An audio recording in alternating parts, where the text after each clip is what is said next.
lecture by Emmanuel Isaiah Smith.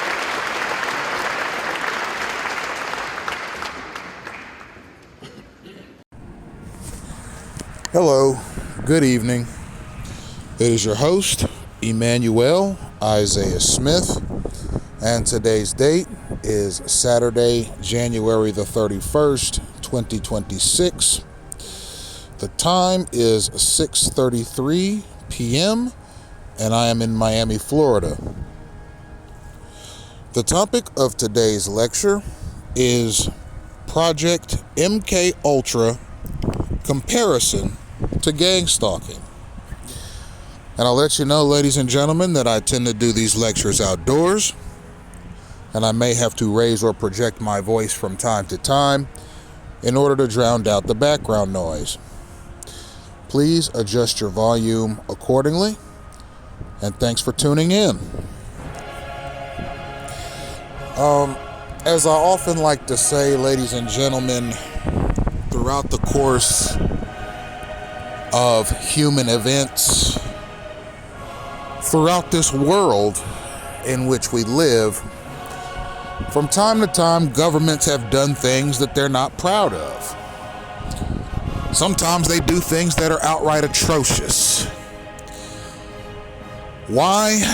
Well, that remains one of the great mysteries of humanity, but one might assume that when you get into government, particularly the national security or intelligence areas of government, and you begin to witness the worst in human behavior, particularly because you are on the law enforcement side of things, your view of humanity and what makes a person worthwhile and what makes a person useless becomes magnified. Even government staffers across the spectrum of various jobs that you can get in government tend to see the worst in human behavior regularly, because people who exhibit qualities that may constitute the worst in human behavior, they're usually observed, documented, and remedied by government sources. Take a police officer, for example. Let's say a police officer takes his oath of service at the age of 25 and he retires at the age of 60. By the time that officer is retired, particularly depending on what part of the country he lives in, he's probably seen a lot of bad behavior.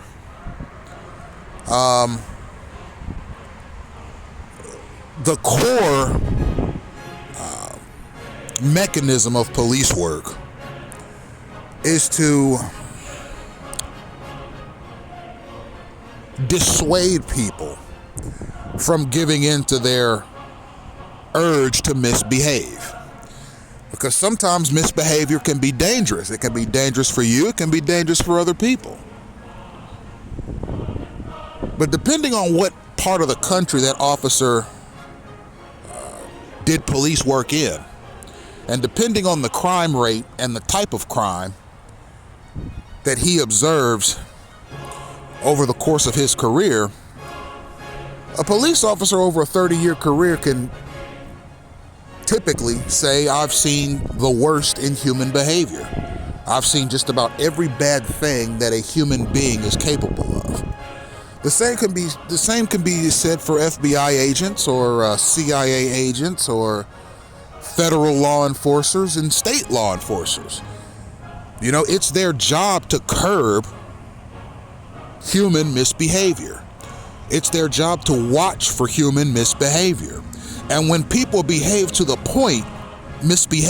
point where it becomes hazardous to themselves or others, then the police are called. Police are constantly responding to reports of human misbehavior. So over time, a police officer, a CIA agent, an FBI agent, a federal or state law enforcer, or even a law enforcer whose job it is to analyze law enforcement work, or do law enforcement training videos, or come up with strategic ways for law enforcers to curb crime. Okay, even these types of people, even forensic specialists and lab technicians and crime scene analysts, okay? The kinds of people, the kinds of law enforcement workers who don't necessarily interact with the criminals and the victims, they get to see quite a bit of human misbehavior as well. So do EMS workers, ambulance workers, people in hospitals, people that work in hospitals. They see a lot of the worst in human misbehavior as well, because there are a lot of assaults and horrible violent crimes that happen in the United States daily that require the attention of police officers, FBI agents, ambulance drivers, hospital workers, forensic specialists, crime scene investigators. All of these law enforcement workers and these state employees on a daily basis are constantly analyzing evidence and seeing the result of human misbehavior, human aggression, human corruption. So when you observe these employees, right? These kinds of employees that are constantly observing human misbehavior over the course of years, eventually they become cynical, they become skeptical. Some even lose their faith in humanity, but stay in the job because they're good at it at this point. They're knowledgeable in it at this point. It's a good career for them. And it allows them to live their life in a way that suits them. Now, when you look at programs like the one we're going to talk about today, ladies and gentlemen, Project MK Ultra, this is a CIA program, okay? It was obviously devised by people in the American intelligence community that had seen a lot of human misbehavior in their particular, in the course of the trajectory of their careers. They see a lot of it. And I think at some point they might have sat back and scratched their heads and said, you know what are these creatures? Right? What are these creatures? And this is minus a degree in psychology, right? Because that's what psychologists do. They're analysts of human behavior. Okay? They have taken a course of study that have led them to be stewards of the practice of knowing what a human being is going to do next, or what human tendencies are, or what the human thought process is. Okay, clinical psychologists oftentimes work very closely with law enforcers and those in the law enforcement profession, because psychologists and clinical psychologists, psychiatrists and clinical psychiatrists, and those in the business of knowing the human mind can offer law enforcers valuable insights on why people do the things they do, particularly when it comes to criminal mischief or heinous crimes, etc., etc. Understanding the human mind is the key to understanding why some people are able to carry on in society successfully and some people are not. You see? So minus a degree in psychology or clinical psychology, or a degree in the psychiatric disciplines, okay? Someone who constantly observes human misbehavior might at some point scratch their head and say, what kind of creatures are we? Okay, the philosopher Plato described human beings about 350 years before the birth of Christ. He described human beings as upright walking bipeds with flat nails.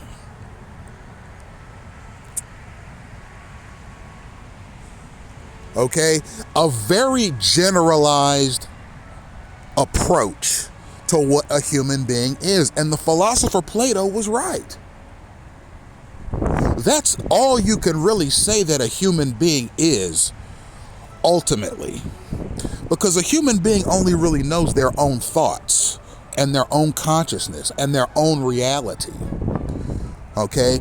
Now, with the advent of clinical psychology and psychoanalysis and the advent of the anthropological disciplines, okay, and various social experiments concerning interconnectedness with people, now we have more of an idea of what it means to have a common consciousness, or the consciousness of a society, or the consciousness of a country, or even a global consciousness, you see. And people look at one another with more familiarity now than ever. But ultimately, the orchestrators of Project MK Ultra had some questions about just what is a human being, and what are the variables that make human beings do what they do. So the CIA decided to put together a clandestine program they called it MK Ultra, and it was designed to put human beings, persons, people, all right, living Homo sapiens, in a variety of social situations, some of which were infused with the ingestion of chemical substances, just to see how people would react, just to see how the subjects would react, and just to see how the people around the subjects would react. What is human behavior? What is the human mind? What makes people tick? What motivates people throughout the trajectory of their life? Okay? A professional psychologist might assert, well, what motivates a person is different depending on the stage of their life that they're in. Okay? What motivates a toddler to get up every day is going to be different than what motivates a 10-year-old to get up every day. What motivates that 10-year-old to get up every day is going to be different from what motivates a 15-year-old to get up every day. What motivates a 15-year-old to get up every day, and when I say get up every day, I'm talking about get up out of bed and go about their business however they choose. All right? What motivates a 15-year-old is going to be different than what motivates a 21-year-old. And what motivates a 21-year-old is going to be different from what motivates a 41-year-old. What motivates a 41-year-old is going to be different from what motivates a 61-year-old. And what motivates a 61-year-old is going to be different than what motivates an 81-year-old. You see, it all depends on what stage of your life you're in. That's where your ambitions and your motivations come from. But in the most extreme, oftentimes sadistic circumstances, what motivates a person? Okay? And Project MK Ultra was aimed at using covert mechanisms, oftentimes controversial mechanisms, to find out that very question. What motivates people in various professions? And how do different people react to different situations at different times, you see? And ladies and gentlemen, we're going to look at this lecture in the similar fashion that we looked at my COINTELPRO lecture, my Schutzstaffel lecture, the NKVD lecture, the OVRA lecture, and a number of the lectures on Cuba's role in international terrorism. We're going to read from pre-selected documents that I have selected, and I am going to pull various talking points from these documents, and we are going to compare the trajectory of these conversations to the trajectory on conversations that I brought to you about gang stalking, with the first comparison being when I say that Project MK Ultra was aimed at understanding human behavior in various situations, sometimes derived situations, That's a lot of what clandestine gang stalking is supposed to be. It's supposed to be the study of human behavior, namely the human behavior of targeted individuals in various situations. You see. Oftentimes at the expense of the targeted individual, and sometimes at the expense of the gang stalkers, undercover operatives, and liaisons that approach or come in contact with the targeted individual. It's an observation of all of their behaviors. What is a targeted individual's behavior going to be when confronted with synchronized disruption all the time? What's the attitude of the disruptors going to be when they see that their actions are disrupting another person? You see, will the targeted individual find a way to overcome the menace? Will the stalkers themselves abandon their duties as gang stalkers?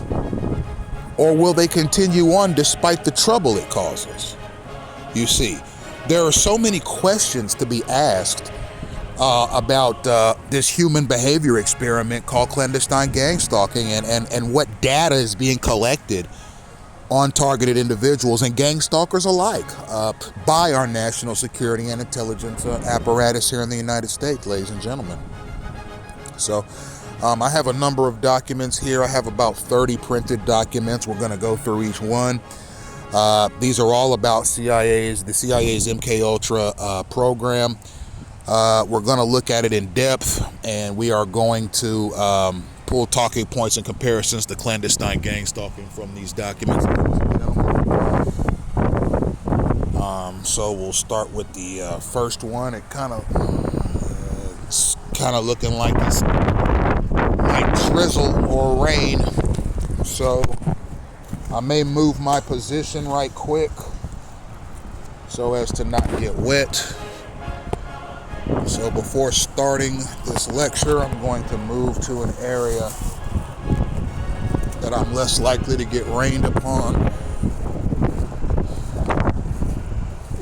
So you're going to hear a bit of silence over the next few seconds, ladies and gentlemen. But I will very likely remain outdoors. I like to do my lectures outdoors, ladies and gentlemen, because I like the spaced out atmosphere, the spaced out environment. There's more room for me to get up and move about if I decide to get up and pace as I'm delivering the lecture. Furthermore, there's less of a feeling of being contained or crowded when I do the lectures outdoors. And there's less of a focus on me from bystanders when I do lectures outdoors. It's mostly people going about their business. Although I do get the occasional person or group of people that stop and listen to what I'm saying. That doesn't bother me. I've done lectures outdoors, recorded lectures outdoors in front of hundreds of people before, and many of which were intently listening to what I'm saying. I've done lectures outside of the downtown government center at various points in times throughout the day, mostly on Sundays, in front of hundreds of people. I've done lectures inside the mall, at the food court, in front of hundreds of people. I don't mind doing lectures in front of people. It's just, you pick your spots. Sometimes I feel like doing them in the presence of lots of people, and sometimes I feel like doing them in relative solitude. And today is one of those days where I prefer solitude, so I'm going to do it outside in a fairly spaced out area. And trying not to get rained on. Okay, ladies and gentlemen, we are going to begin.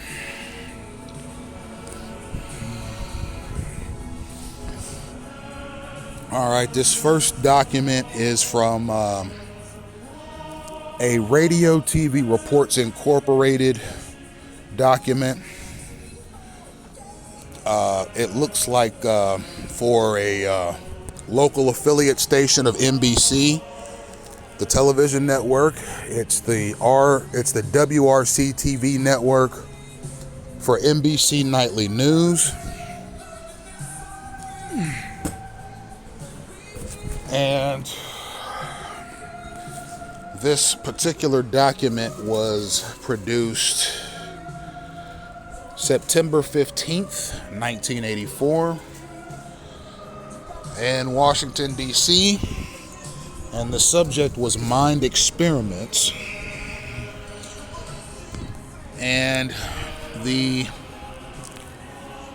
interview is, it looks like an interview between lots of people concerning the CIA's MK Ultra program, which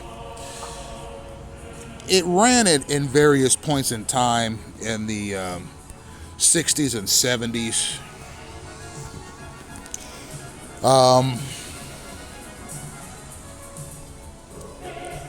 It was quite controversial when people found out about it. So, starting off, this is going to be a conversation between a news correspondent named John Hart and a number of other interviewees that have insights on this program called MK Ultra. So John Hart is the interviewer, and he goes on to say NBC News has new information on mind experiments done 20 years ago without the patient's knowledge, experiments funded by the CIA. This information indicates that the CIA was interested in learning how to erase people's memories. This report is by Paul Altermeyer.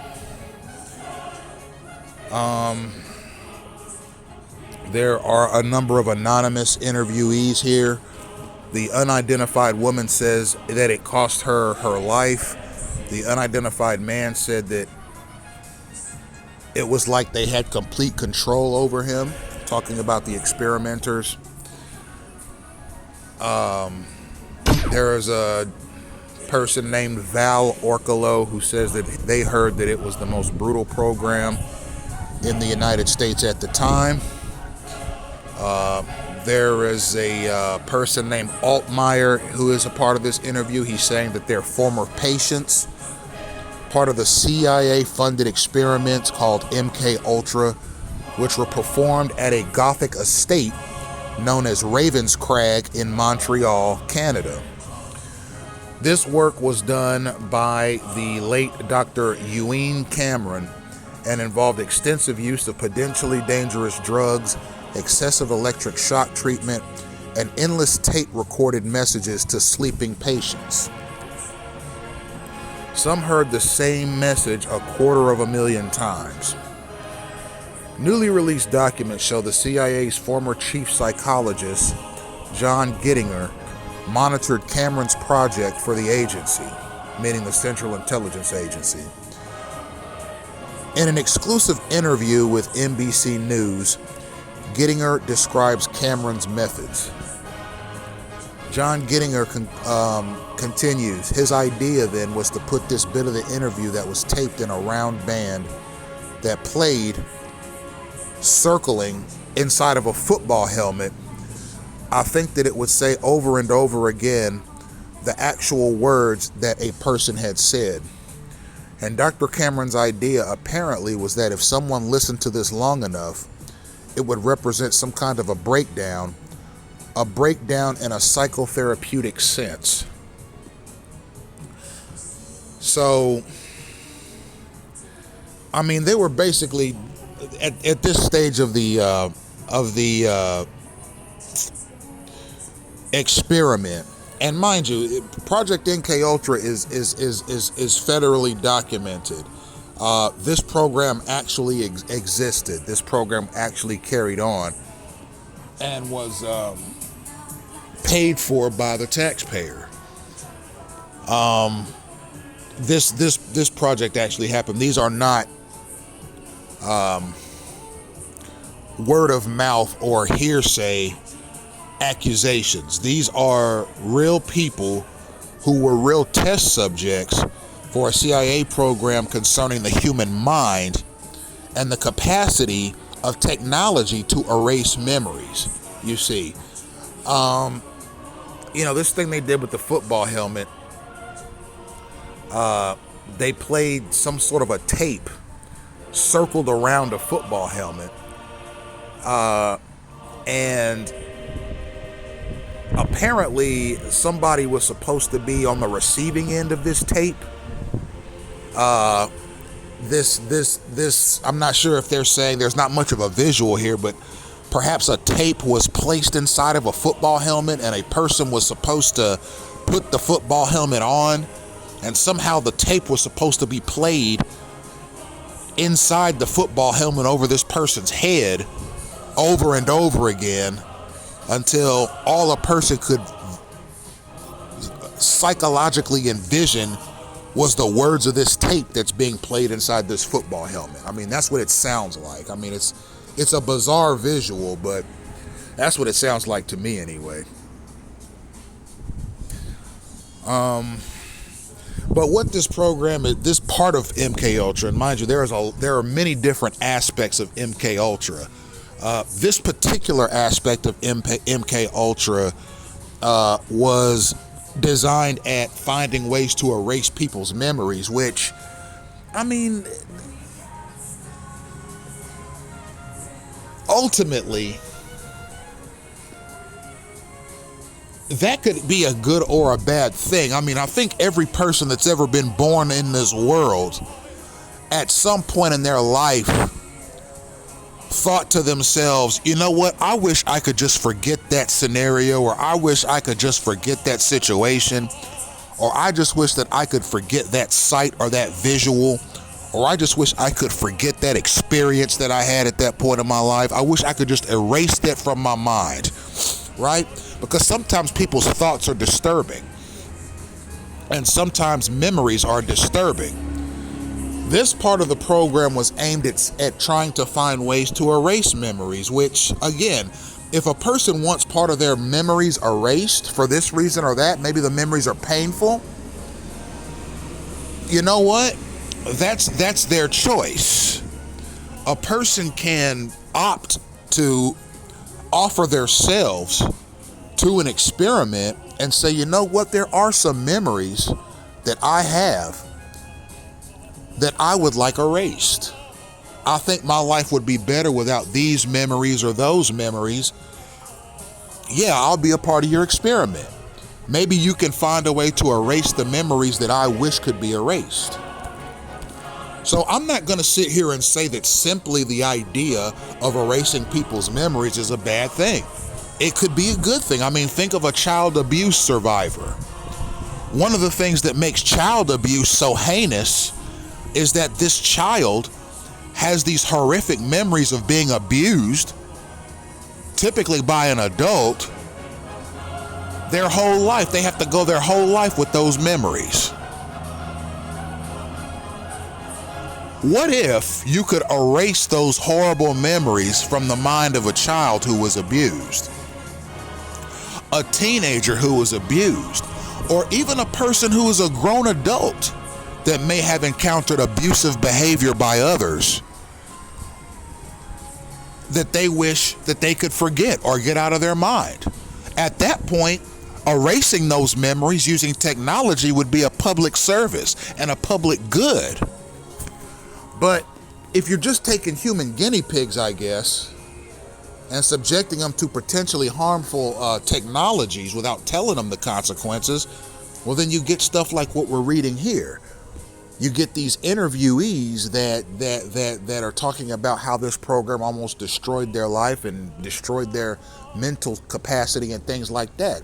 So if you're going to conduct in-depth psychological experiments like this, you have to do it with a sense of responsibility and transparency for the patient so that they know what they're getting themselves into.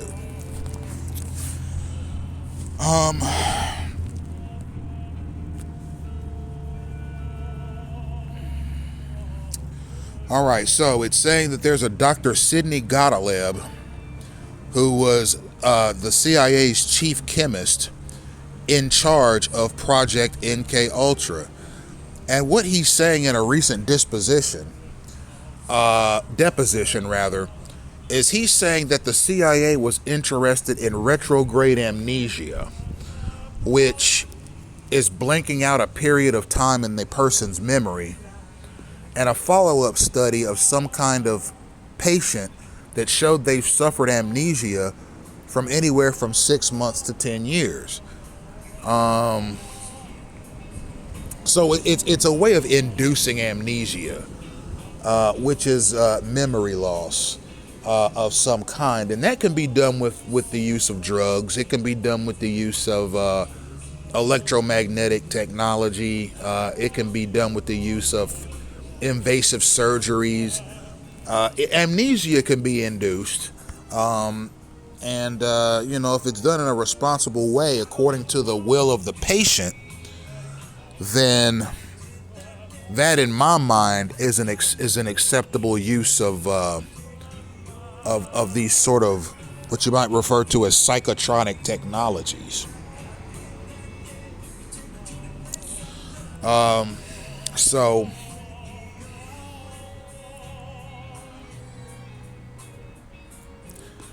right. So there is also a lawyer being interviewed here. His name is Joseph Rao. He was the lawyer for a number of the patients in these experiments. And he's saying that these people were treated as guinea pigs, thinking they were getting real psychiatric care. So what that says to me, ladies and gentlemen, that the people that were used in these experiments, and I'm gonna get up and leave real quick, ladies and gentlemen. I had a gang stalker walk up and try to disrupt the lecture.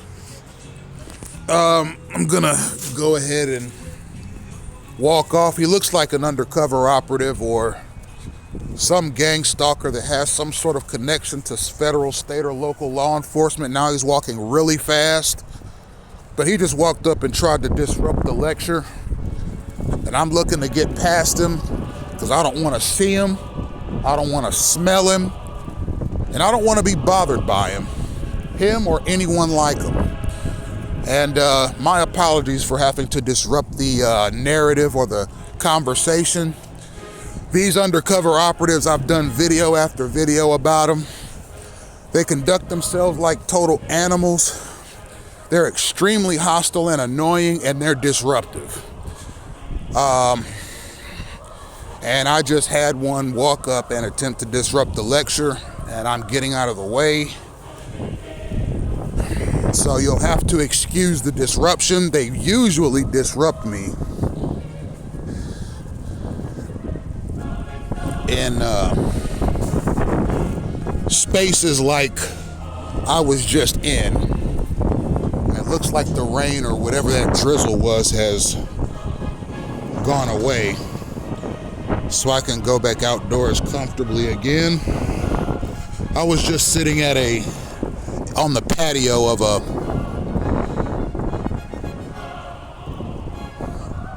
Hilton hotel, waiting out the drizzle, and some stalker, he looked and moved like an undercover, just walked up and crowded my space really close. And then he tried to walk off as I was walking off to make it look as if I was chasing him down the street. That's another thing these undercovers like to do, is when they approach a target who looks uncomfortable, if the target tries to walk away from them, they'll oftentimes walk in the same general vicinity as the target is walking away, to make it look as if the target is trying to crowd the undercover space or get in the undercover's face or threaten or physically intimidate the undercover. You see, so that's something that undercovers like to do. They like to play the victim. They like to create false narratives and false scenarios, making it look as if they're not the aggressor, but the targeted person is the aggressor, and they're the ones just doing their job, observing, etc., etc. So, you know, as I was doing my lecture, he walked up and just started crowding me, and he had on a hoodie and one of those COVID face masks, so I couldn't see his face. And as I started gathering my items, my tablet, my bottle of water, and my book bag to get up and leave the patio, he got up and started kind of crossing paths with me as I was leaving, so that surrounding gang stalkers and surrounding other undercover operatives who were looking at us or observing us would be able to jot down in their notes, looks like Smith was trying to intimidate one of our undercovers. You see, they're constantly doing that. They're constantly pestering targeted persons. And then when the targeted person gets up to leave, they leave at the exact same time as the targeted person to try and make it look as if the targeted person is trying to chase them or attack them or get in their way, when all I'm trying to do is get away from that animal.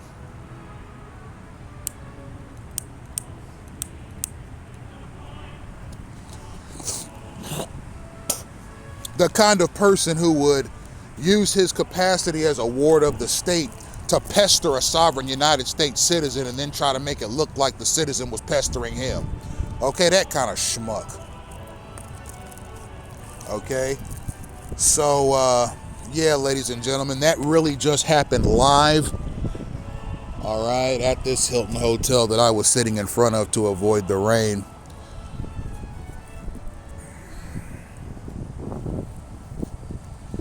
So if you give me 1 second, ladies and gentlemen, we'll get back into the main talking points of the lecture here. And the reason I call these guys, these undercovers and these stalkers and these liaisons and all these people that keep walking up to me and troubling me out of nowhere, animals and scumbags and schmucks and just the lowest adjectives I can find, is because they're not just observing. Okay, I've said time and again, ladies and gentlemen, that I don't mind being observed by my government, okay?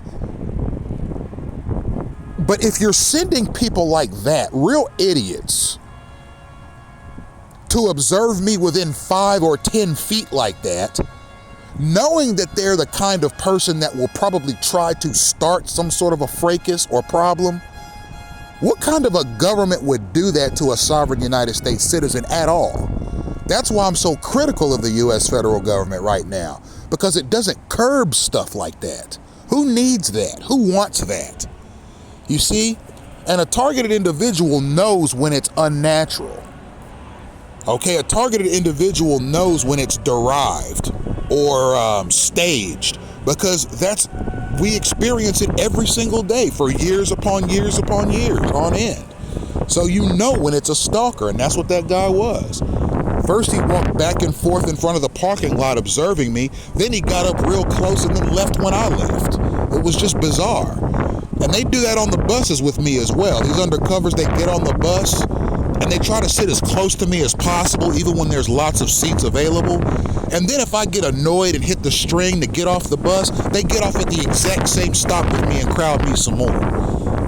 You see, they're just trying to get some sort of an instigation started or some kind of an altercation started so that the police would have to be called and I or he would get into some trouble or some sort of a fracas. That's their goal, is just to disrupt, cause harm, and pester and annoy. It really is shameful.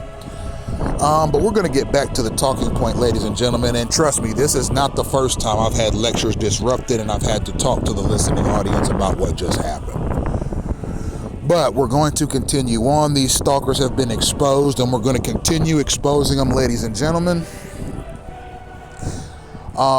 this person, Orkolov, who was one of the patients in this experiment, he's saying it was an awful feeling to realize when I found this out that the man whom I thought cared about what happened to me didn't give a damn. I was a fly, just a fly. That's what this particular patient felt after the experiment was completed. You see, these people weren't told in this study that was being done. This is a CIA study. We are inducing amnesia. We are studying human behavior and the human brain. And we are in the process of manipulating your brain waves, etc., etc. They weren't told this, you see.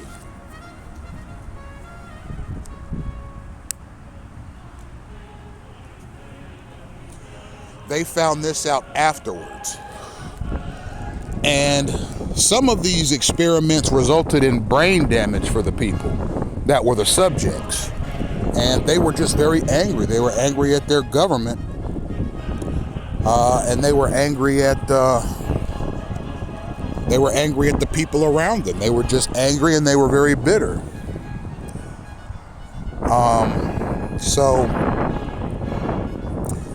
The conclusion to this matter, it states, is that the United States and the CIA were doing what the Nuremberg laws, those were the laws that were brought about by the end of Nazi Germany, say you can't do. You can't take experiments on human beings when they're not told that these experiments are happening. They thought they were getting psychiatric treatment, and they were paying for psychiatric treatment. And Altmaier asked, do you see ethical problems on the part of the agency or yourself in doing the funding for this? Because Dr. Cameron was working on winning people and they were winning foreigners, you see. So it's saying later that the CIA had no comment on this article, but it's interesting that the CIA was conducting experiments on people that were contradictory to the Nuremberg laws that were brought about by the end of Nazi Germany. You see, because in the concentration camps in Nazi Germany, Hitler's Gestapo had officers that were in charge of those concentration camps that were conducting psychological and physical experiments on Jewish and other minorities, you see. And when the Nuremberg trials happened and a lot of those officers were hanged for crimes against humanity, some international laws were passed concerning who can be experimented on and when. And some of those laws said if you're going to experiment on human beings, you have to tell them they're being experimented on. Otherwise, you're liable for any damage that happens to that person. So we're going to continue on.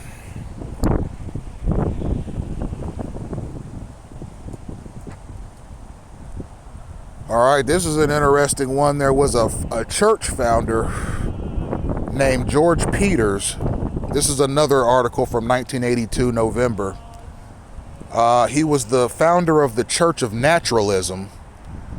He was murdered at his Hollywood Hills compound as he was working on a documentary about MK Ultra, and it's just suspicious. We don't know what this church pastor was into, or what his disposition was towards the United States or this program, and we don't know what else he was into. In the 1970s and 80s, there were a lot of cult pastors that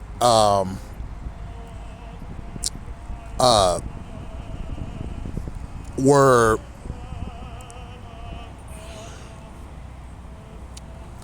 starting these churches that were these big cults. And a lot of these churches were found to have been plotting terrorism, acts of terrorism. And some of these church pastors, these cult church pastors, were abusing women and children. But we don't know that about this guy. We don't know that about this guy. All we know is that he started a church called the Church of Naturalism. And he was going to do a documentary about MK Ultra, and he was found slain on his property before he could get the documentary filmed. And it's difficult to know who it was that committed the murder. It was just a real tragic event. And he was found slain with 3 other people. They'd been beaten and shot, and the police had made no arrests in the murders because they didn't know who killed them. They were killed by assassins from somewhere, and it's suspicious because, you know, this guy hadn't been reported in the news as dangerous. For example, like David Koresh, the founder of the Branch Davidians Church, who in 1993 was slain by the Texas Guard because he was stockpiling weapons, saying that he was the reincarnation of Jesus Christ. And he apparently had several women that he was carousing with, etc., etc., and he was exploiting people. You know, this guy was under the FBI's radar for a long time in the 1980s and 90s. But this guy we don't know so much about outside of these documents, saying that he was simply, working on some sort of a documentary on MK Ultra and was slain. That's bizarre. And this particular church pastor, George Peters, was going to focus on MK Ultra's LSD experiments, in which people were given the drug LSD without their knowledge, just so the operatives that were around could see what effect the drug could have on him, or have on them rather. It was a human experimentation module that the CIA was running about the effects of LSD on people when they weren't expecting to have ingested LSD. So we're going to go on to the next article. This is a Radio TV Reports Incorporated article.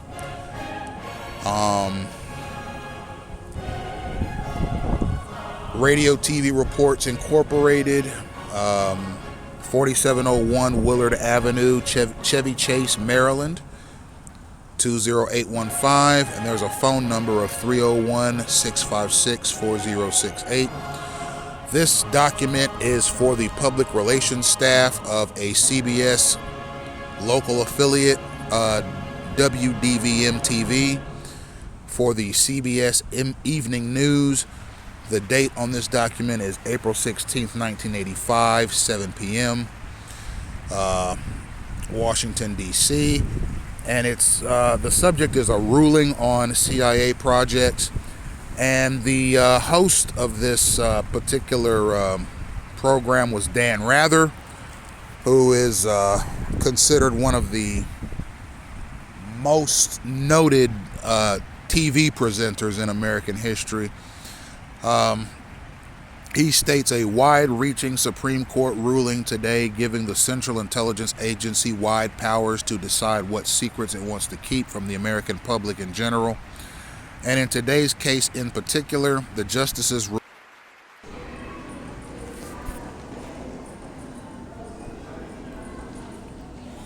Hello, good morning. It is your host, Emmanuel Isaiah Smith, and today's date is Sunday, February 1st, 2026. The time is 11:50 a.m., and I am in Miami, Florida. This is the second part of the Project MK Ultra lecture. The first part got cut short because I had a unexpected low battery last night as I was recording. So we are in the next day, and we are going to continue on with the MK Ultra narrative with respect to its similarities to the operations, functions, and auspices of clandestine gang stalking. We're going to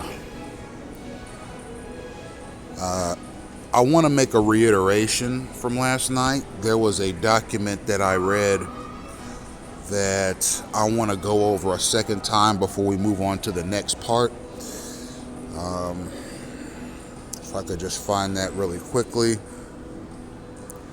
This is the Radio TV Reports Incorporated document. This is a document that is federally kept, as are all the documents in this lecture. This one was a communication between CBS Evening News and the local affiliate CBS network station WDVM-TV out of Washington, D.C. The date on it is April 16th, 1985, 7 p.m., ruling on CIA projects. I read this document last night as I was communicating part one of this lecture, but I want to go over it once again because there was one valuable part of this paragraph that I think I didn't elaborate on. So this is Dan Rather, the CBS interview host, or CBS nightly news host. A wide-ranging Supreme Court ruling today giving the Central Intelligence Agency wide powers to decide what secrets it wants to keep from the American public in general. And in today's case in particular, the justices ruled that the CIA may refuse to say who was involved in Project MK Ultra. That was a top-secret program in the 1950s and 60s that reportedly included giving LSD and other mind-altering drugs to unwitting Americans. And it says here that at least 2 people died from these experiments. I'd like to elaborate a bit more on the deceased persons from these experiments before we move on to the next document, which is to be examined and analyzed by yours truly. So this mind control experiment, this human behavior experiment, this state-sanctioned human behavior modification protocol called Project MK Ultra resulted in the demise of at least 2 persons who obviously didn't know as the experiment was happening that them dying was a possibility. So this is interesting because it shows that at least in this experiment, ladies and gentlemen, there was a possibility of great bodily injury or even death to the participants, and the experiment continued anyhow. Now, does that make the federal establishment of the United States in this time period corresponding to the, we'll say the 1950s and 60s, let's say for all intents and purposes 1950 to 1969, that 19-year period, does that make the U.S. federal establishment guilty of state-sanctioned murder for having run these illegal experimentation programs on unwitting citizens, causing their death? Now, the official time frame for Project MK Ultra was 1953 to 1973. So that's a 20-year period of running these human behavior experiments on people. And it says in this CBS Evening News report that 2 people perished as a result of these experiments. Now, these 2 people are the tip of the iceberg, ladies and gentlemen. I can guarantee you right now, as I sit here this day, that in 20 years of running illegal mind control experiments on people, many more, dozens more, maybe even hundreds more people passed away as a result of these experiments. The 2 people that the evening news anchor Dan Rather is referring to are the 2 people that his affiliate news station were made aware of. You have mind control experiments that involve giving mind-bending drugs and other substances to unwitting participants, not only in social settings but in hospital situations as well. That these persons were exposed to chemicals, drugs, and other substances against their will that caused their deaths is very telling. Is it state-sanctioned murder, ladies and gentlemen? Are these people being seen as human guinea pigs that have no... They're totally expendable, is what I'm saying. These people were approached as expendable test subjects by the CIA, okay?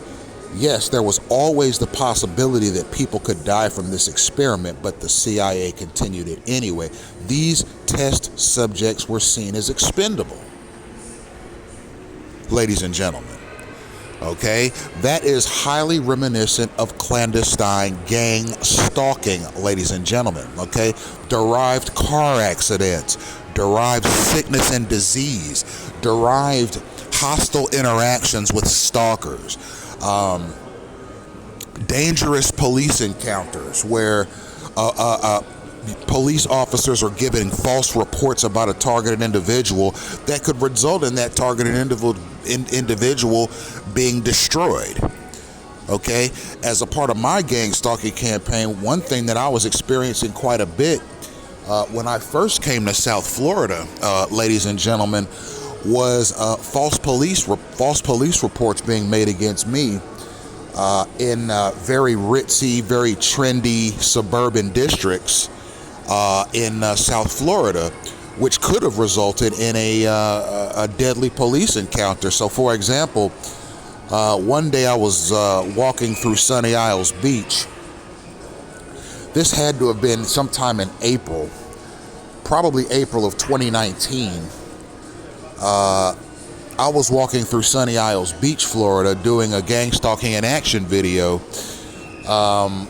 and somebody filed a false police report against me, saying that I went into a local grocery store and I started waving a gun around and pointing a gun at people. Okay, that was a total lie. I hadn't even gone to a grocery store at any point in time during that entire grocery store visit. As a matter of fact, the opposite. I was outside the entire time I was in Sunny Isles Beach. I was taking pictures of the high-rise condominiums. I was taking pictures of the architecture. I was taking pictures of the locals. I was taking pictures at the beach. I was taking pictures Video of by Emmanuel Sunny Isles Isaiah Beach. Smith. It's a beautiful city, and I wanted to take pictures and walk around as any tourist would. And as I was walking around taking pictures, and mind you, I hadn't gone into any grocery stores or any establishments at all there. But as I was taking pictures, the Sunny Isles Beach police pulled up to me, and 8 police officers with AR-15 assault rifles jumped out of their cars and approached me. And I said, "What seems to be the problem, officers?" And they said, "We got a call from someone saying that you were in a local Publix store with a Publix is the grocery chain of South Florida. And they said that someone called and said you had come into one of the Publix grocery stores with a gun, a semi-automatic pistol, and you were waving the gun around and pointing it at people." And I said, "Well, I can assure you, officers, I have not gone into any establishments at all since coming to Sunny Isles Beach. I've been outside the entire time taking pictures of the scenery." And they asked me to sit down on the sidewalk, and they got my ID, ran my information, asked me a few questions, and then they left. Well, not necessarily that just getting up and leaving, but they essentially cleared me of what I was accused of, and then they left, which was it was a harrowing ordeal for me as a United States citizen to have experienced such a thing in such a beautiful part of the country as Sunny Isles Beach, Florida. And I'm gonna get up and walk a little bit. I got stalkers all around, undercovers, you name it. They're swarming me. I'm here in Dadeland Mall, which is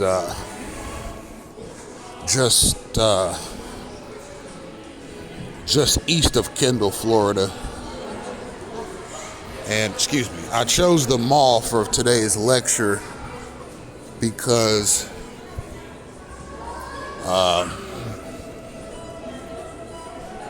it's 30 degrees outside here in Miami.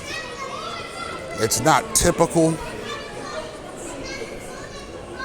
30-degree weather is not typical in Miami. But today I have 30-degree weather to contend with. And I figured if I went to a local mall, I'd be able to do the lecture more comfortably. But as I've always said, ladies and gentlemen, stalkers never sleep. Undercover operatives never sleep. Liaisons never sleep. They are constantly looking for targets to pester, and once they get the signal, then they spring into action like a pack of wild zoo animals. So I just experienced a little synchronized space crowding just now, so I'm getting up and moving my location. But as I find somewhere else to sit, I would like to make a reiteration, ladies and gentlemen, that targeted individuals, much like the targeted test subjects in Project MK Ultra, are expendable. I'm seen as expendable. I'm looked at as expendable by my target, by my stalkers, by my undercovers, by the liaisons, and that expendability is what motivates them. They know that if something were to happen to me causing a fatality because of their actions, none of them would do a day in jail for aggravated murder, first-degree murder, second-degree murder, third-degree murder, manslaughter, or anything, okay? If anything were to happen to me because of their actions, no one takes the fall for it. It's just like Joseph Stalin's NKVD. They were personally responsible for the slaughter of up to 2.5 million Russian citizens. And once that program ended, not a single NKVD officer did a single day in jail, okay? That's the mold that clandestine gang stalking is crafted in. It's supposed to be essentially unprosecutable crimes against people. You see, And that prospect alone is enough motivation for some people to participate in it. Okay, there are some people, I mean, you could walk up to people on the street, people of any walk of life, and tell them, hey, I could get you plugged into a program where you could make your life more interesting, you could make your life more adventurous, and you may be able to gain something financially from this program, and you get to commit crimes against people with no chance of incarceration or punishment to yourself. You want to join up? There are people that you could just walk up to on the street, people from many different walks of life, that would jump at the opportunity to participate in such a program. You see, the idea of being able to commit wrongs or errors against your fellow man with no recourse is a very appealing prospect to some people. So in this MK Ultra experiment that was done completely at the expense of the test subjects, whether these test subjects were seeking psychiatric care and exposed to it, or maybe they were participating in a college or university test study on psychological conditions and exposed to MK Ultra, or whether they were just people who were exposed to it at social settings or gatherings like dinner parties or corporate events or similar events. You know, whatever the venue was when you were exposed to the MK Ultra canon of psychological attacks, regardless of the venue, you were expendable. And you were seen as essentially an expendable test subject. And as I walk, I got stalkers to my right and left walking in the same general direction as me. It's so obvious. I mean, this program is very sloppily executed. I'd be embarrassed to participate in it, as easy as these people are to sniff out. But ultimately, ladies and gentlemen, this is the nature of the proverbial beast. Okay? I've read online testimony from other people who identify as targeted individuals who say, yeah, they make it obvious. That's something that a lot of targeted individuals become aware of, is that the stalkers make it obvious that they're following you, that they're pestering you, that they're on to you. And that's part of sort of the shock and awe of the program, is that they're not trying to be secretive. They want you to know you're being stalked. They want you to know you're being pestered. They want you to know you're being harassed. And they want you to know that despite you knowing, they're going to continue doing it. And this being in spite of federal, state, and local laws restricting such horrible behavior from the Departments of Defense and Justice. So, I'm going to move on to the next article.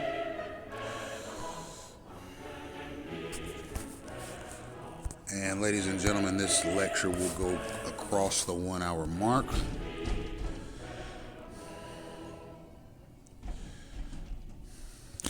All right, here's another document. And mind you, ladies and gentlemen, all these documents are federally kept. This is from the Chronicle of Higher Education, dated 25th of January, 1980. The subject is the CIA files a brief in mind control suit. And this paragraph reads, the Central Intelligence Agency argues that more harm than good would result from the disclosure of the names of university researchers involved in mind control experiments financed by the agency in the 1950s and 60s. In response to a suit filed last year by John Kerry Sims, a lawyer for Ralph Nader's Public Citizen Litigation Group, a U.S. District Judge, Louis Oberdorfer, ordered the CIA to release the names of researchers involved in human behavior modification projects known by the code MKUltra. Although the CIA released some names of individuals and institutions involved, it appealed the lower court ruling. In a brief filed this month with the U.S. Court of Appeals for the District of Columbia, the agency argued that full disclosure could not only damage reputations, but substantially harm the CIA's ability to develop intelligence sources. So what we see here, ladies and gentlemen, is we see an instance of consumer action being taken against the FBI, against the CIA for putting people through this program, MKUltra, which is described in this article as behavior modification. And that's something that I've long argued that gang stalking is. It is behavior modification. It's not just human experimentation. They don't just want to gather data on your reaction to your surroundings or your stalker's reaction to your surroundings. They want to modify your behavior. They want to change your personality. You see, they want to see how easy or how difficult it would be to make you into a different person, not in any test study or any type of controlled experiment, but out in the open as you're living your actual life. What we see here, ladies and gentlemen, is a definitive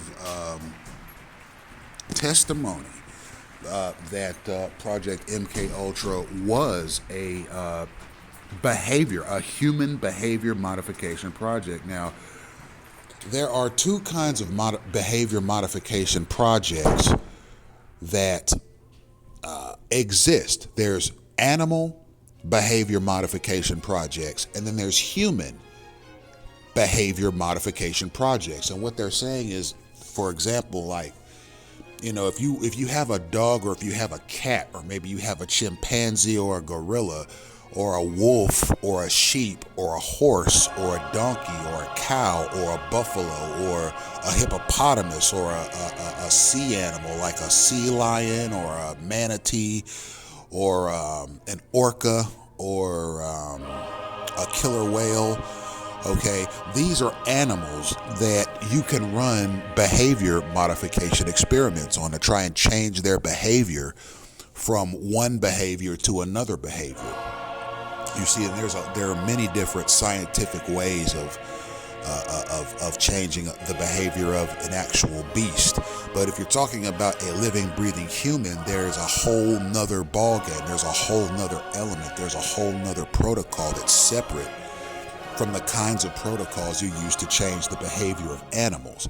You see, if you're going to change the behavior of a human, given the complexities in human emotion and human thought and human action, as opposed to an animal, there are extensive measures that you have to take, and it's a multi-year protocol. But like I say, like gang stalking, MKUltra was not a situation where CIA analyst or CIA psychologist or CIA scientist or CIA biologists got together and said, we're going to do a test study. And this test study is going to involve human subjects. It's going to be taxpayer funded. It's going to be a multi-year study. We're going to invite people to come in on a random basis by mail or phone call to participate in this study, and they'll be paid for their contribution to this study and for being test subjects. They'll be notified right away what the risks are, what the benefits are, and what we hope to accomplish in this human behavior modification test study. And we'll report our findings to the Congress of the United States. Indeed, we'll report our findings to the American people. That's not what happened, ladies and gentlemen. These people were randomly chosen And during psychiatric evaluations or psychology evaluations or medical exams, or perhaps if one of these selected subjects was at a social gathering like a party or a group event, or perhaps a corporate event, or maybe they were at a social club or some other gathering, they were exposed to mind-altering elements.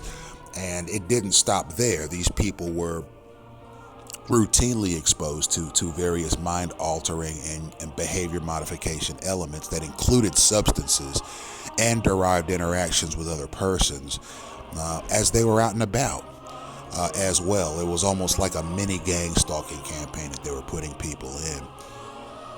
And Ralph Nader, who is a consumer advocate and someone that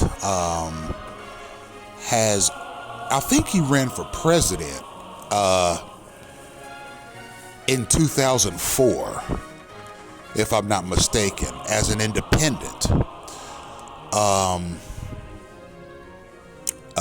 He's a consumer advocate, and he basically in the 70s, 80s, and 90s ran a watchdog group that sort of monitored how various companies, corporations, businesses, and government components were interacting with U.S. citizens. And his mission was to ensure that organized entities were treating the United States people lawfully in their dealings with the United States people. And Ralph Nader got in on this discussion. And he had a litigation group, and he initiated lots of lawsuits. This is something that he did over the course of his career as a consumer advocate. He launched a lot of class action lawsuits against governmental and private entities for not acting lawfully with the American people on a number of different issues. So he got in on this conversation, and he got together with one of his lawyers, and they sued the CIA, but they didn't sue the CIA for monetary damages. They sued the CIA for the release of information. Okay, we are filing a lawsuit against the CIA to release the names of the researchers involved in Project MKUltra. And the CIA released some of the names of individuals and institutions involved. And it appealed the lower court ruling. And the reason that the CIA didn't release all the names of the people involved is because it believed that that those people's names and reputations would be damaged, and it would inhibit the CIA's ability to develop intelligence sources in the future. So what the CIA said here was, we'll release some people's names, we'll release the names of some of the institutions that were involved in MKUltra, and we're not going to release all the names because we don't want anyone's name or reputation to be damaged. So the CIA knew that the release of these people's names would potentially damage their reputations. Okay, that's how controversial MKUltra was. That's how controversial their methods was. That's how controversial their mission was. Especially in an environment like the United States, which has always billed itself as a constitutional republic, as a democratic society, as a country that's free, a country that's fair, a country that has a Bill of Rights and values human rights, liberties, and freedoms. You see, these experiments were happening in that country, the United States. And the CIA is saying, look, you caught us. We didn't expect you to catch us, but you caught us. And now that you've caught us, we're going to partially comply with the request of this lawsuit. We're going to release some of the names of the people involved, We're gonna release a few of the names of the institutions involved, but we're not gonna release all the information because we don't want anyone's reputation to be damaged behind this. So the CIA went into damage control mode when Ralph Nader's Public Citizen Litigation Group sued the CIA for information. All right, we are going to move on to the next document.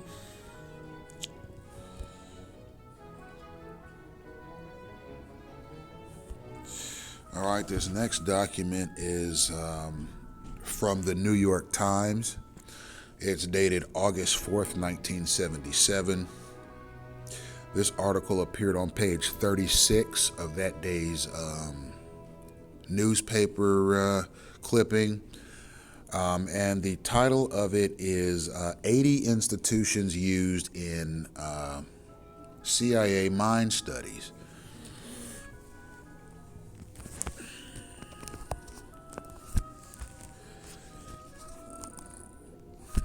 All right, and it says that Admiral Turner tells senators of behavior control research bars drug testing. Now, this article is 1, 2, 3, 4, 5, 6, 7, 8, 9, 10, 11 paragraphs long.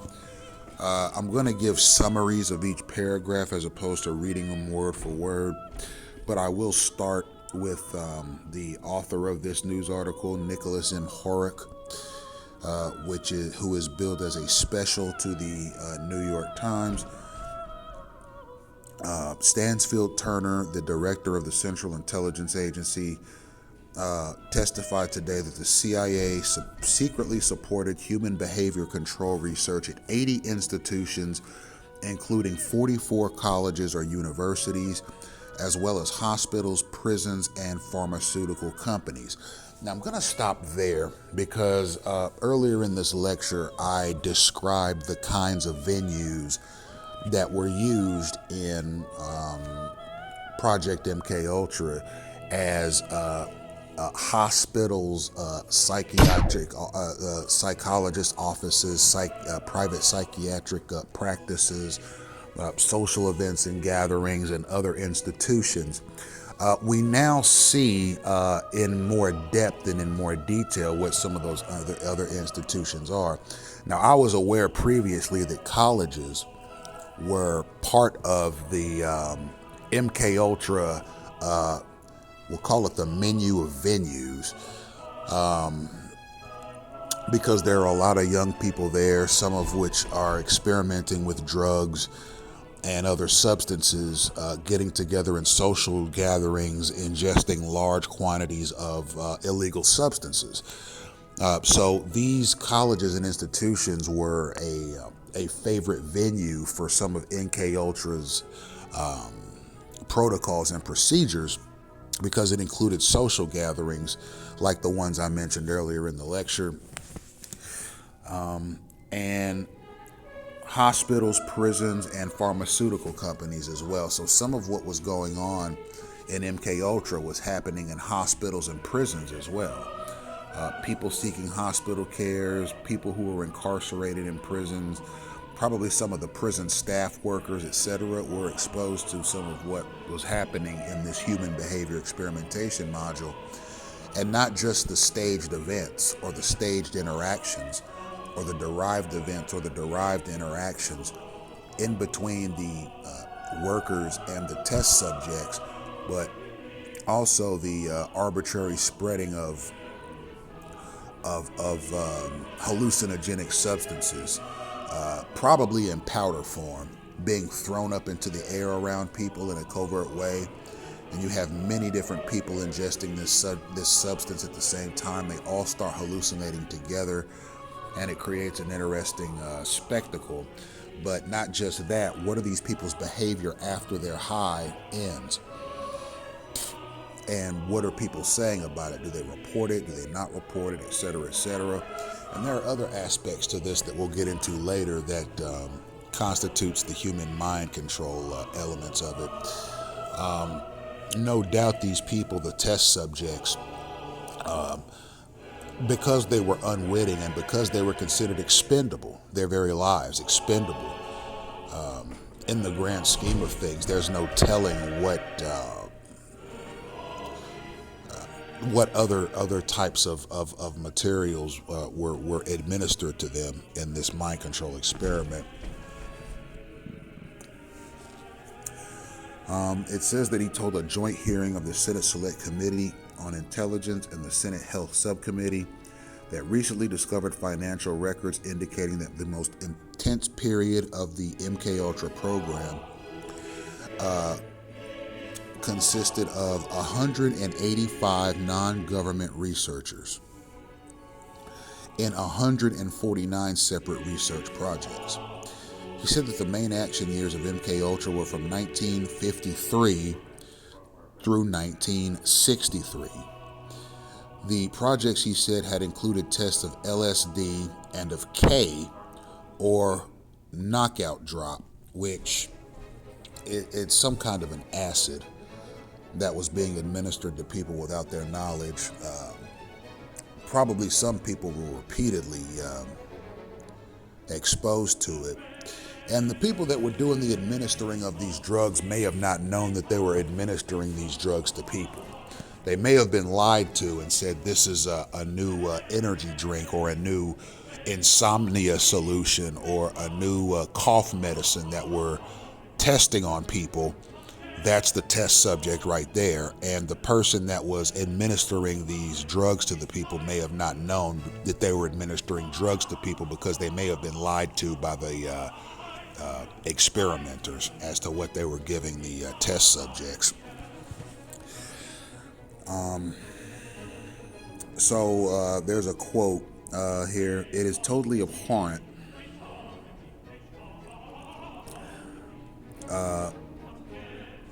to me to think of using humans as guinea pigs, Admiral Turner said, adding, "I assure you that the CIA is no way engaged in either unwitting or witting testing of drugs today," which we know now to be false. The CIA was administering drugs to unwitting patients in various situations and settings. And these hallucinogenic drugs included acid and LSD. And that's a matter of fact. I mean, that's something that we know for a fact. That's historically documented at this point. And some of these unwitting test soldiers were U.S. soldiers. There were actually Vietnam soldiers in the late 60s that were exposed to MKUltra's test protocols and so forth. And it was considered fairly controversial, given the nature of the war and how hotly contested the war was and how controversial the war was, to use Vietnam War soldiers as test experiments for this program. I mean, they're already in harm's way as it is. And then you're going to put them in even more harm's way, and put their lives in even more peril. Okay, on the battlefield by forcing them without their knowledge or consent to ingest hallucinogenic drugs. I mean, what if some of those soldiers were hallucinating on the battlefield because of Project MKUltra? I mean, how many Vietnam War soldiers lost their lives on the battlefield because they were given hallucinogenic drugs before the action started? Okay? In the theater of war, it's already difficult to maintain your focus when you're in a shootout with the enemy, or perhaps you're exchanging mortar fire with the enemy, or perhaps you're throwing grenades at the enemy. They're throwing explosive devices at you. You're maneuvering, you're ducking, you're taking orders, you're giving orders, you're working in the trenches, you're trying to clear an area. You are in a hot battle with the enemy. And then in the middle of all that chaos, you start hallucinating off of LSD. You start hallucinating off of acid. you start hallucinating off of shrooms while you're fighting in a hot battle with the enemy. Okay, you're going to lose your focus, and you're going to get blown up in that battle, or chopped in half with a AK-47. I mean, take your pick. So, ladies and gentlemen, it begs the question: how many Vietnam soldiers were subject to the effects of MK Ultra on the battlefield?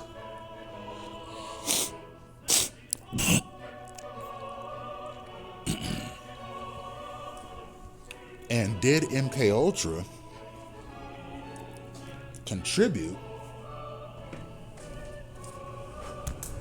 to the unnecessary loss of life to soldiers who were being exposed to its perils while in a hot battle?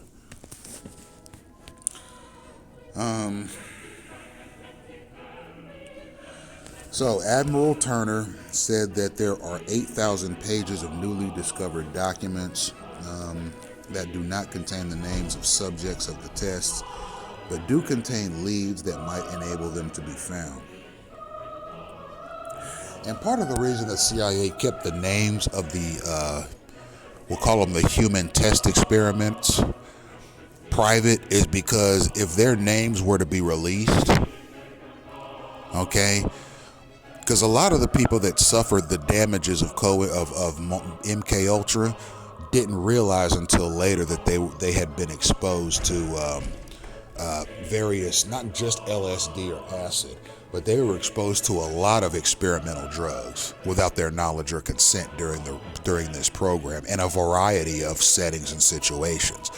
As this article said, colleges, universities, hospitals, prisons, doctor's office, psychiatric facilities, psychological clinics, private practices. I mean, there were a ton of venues throughout the United States. Okay, more than 8,000. Okay, more than 80 institutions that were essentially breeding grounds for MK Ultra activity, and a lot of people that were exposed to MK Ultra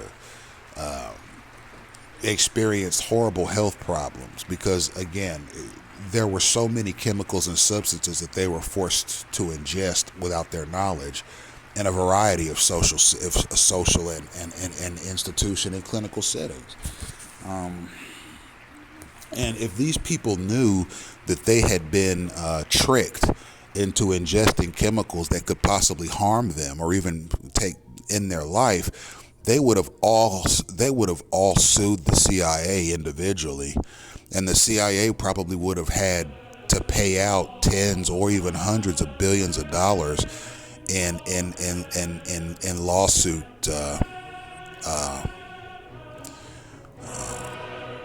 lawsuit money, and eventually the CIA would probably have to close down. Okay, no government agency is invincible. No government agency is invincible. Any government agency could be taken down and dismantled. It doesn't matter what agency it is. I mean, in the mid 2000s, you heard people saying we want to abolish the IRS. In the late 2000s, you heard people say we want to abolish the Department of Homeland Security. We've heard we want to abolish the Federal Reserve System. We've heard we want to abolish the FBI. I've heard politicians argue for the abolishment of the FBI. I mean, these political matters wouldn't be raised if it weren't possible. Okay, the CIA could be abolished and done away with. The U.S. Postal Service could be abolished and done away with.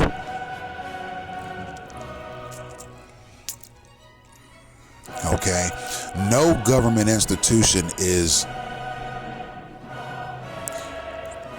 undissolvable. Any government institution can be abolished. Any government institution can be abolished if it's found to be ineffective or inefficient. in its role of cultivating progress in American society. Any government auxiliary can be abolished. Okay, even the police can be defunded if they're deemed to be deleterious to American society. Okay, the Department of Defense can be abolished if it's deemed deleterious to American society. Okay, any government auxiliary can be abolished. And the CIA was essentially fighting for its very existence when information about MK Ultra came into the public eye.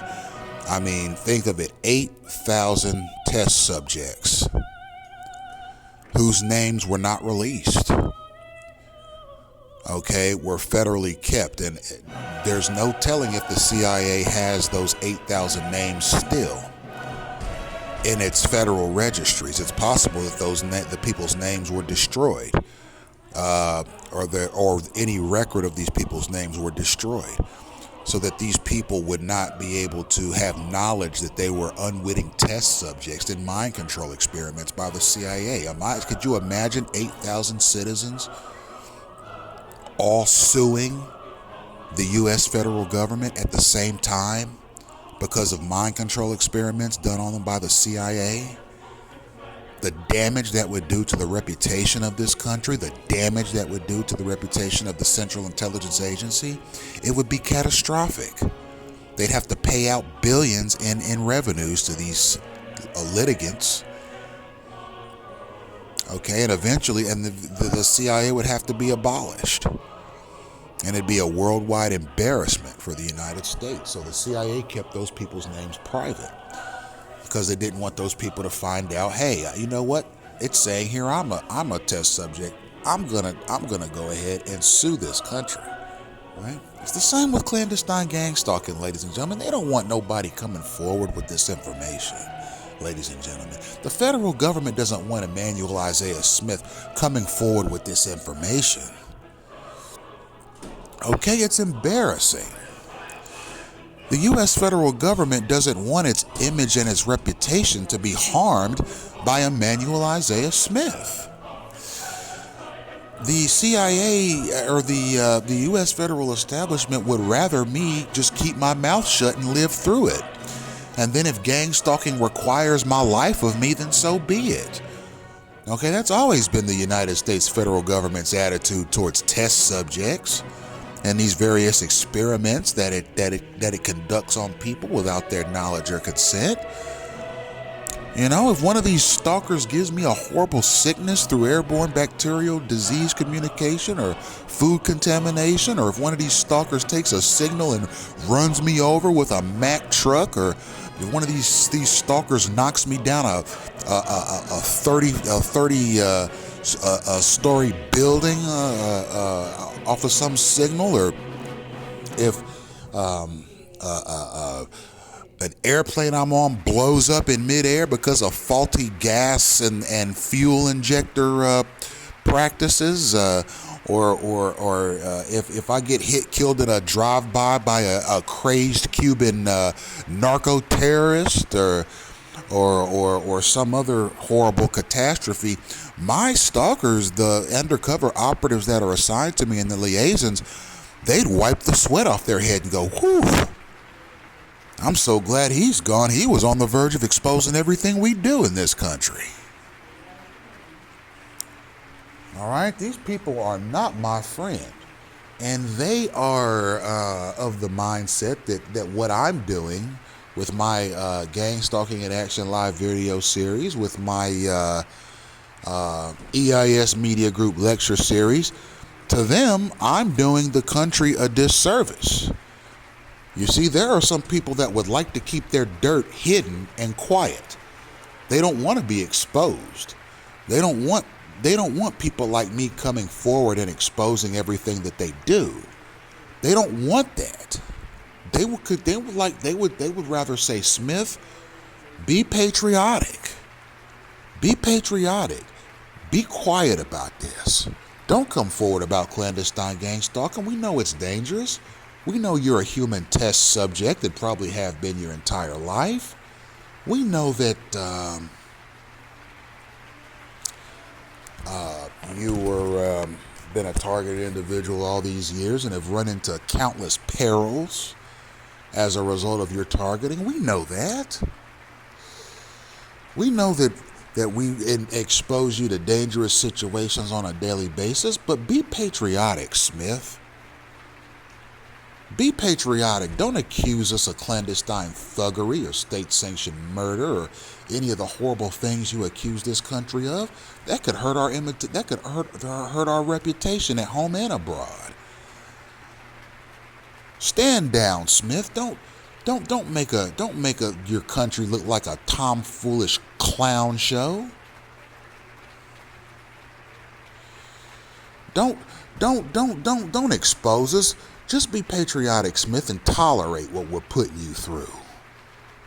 How old are you now, Smith? 40? 40 years old, Smith? This is what they're saying to me. You're 40 years old right now, Smith. How much longer you got left on this earth anyway? Maybe another 40 years? You're at the halfway point, Smith.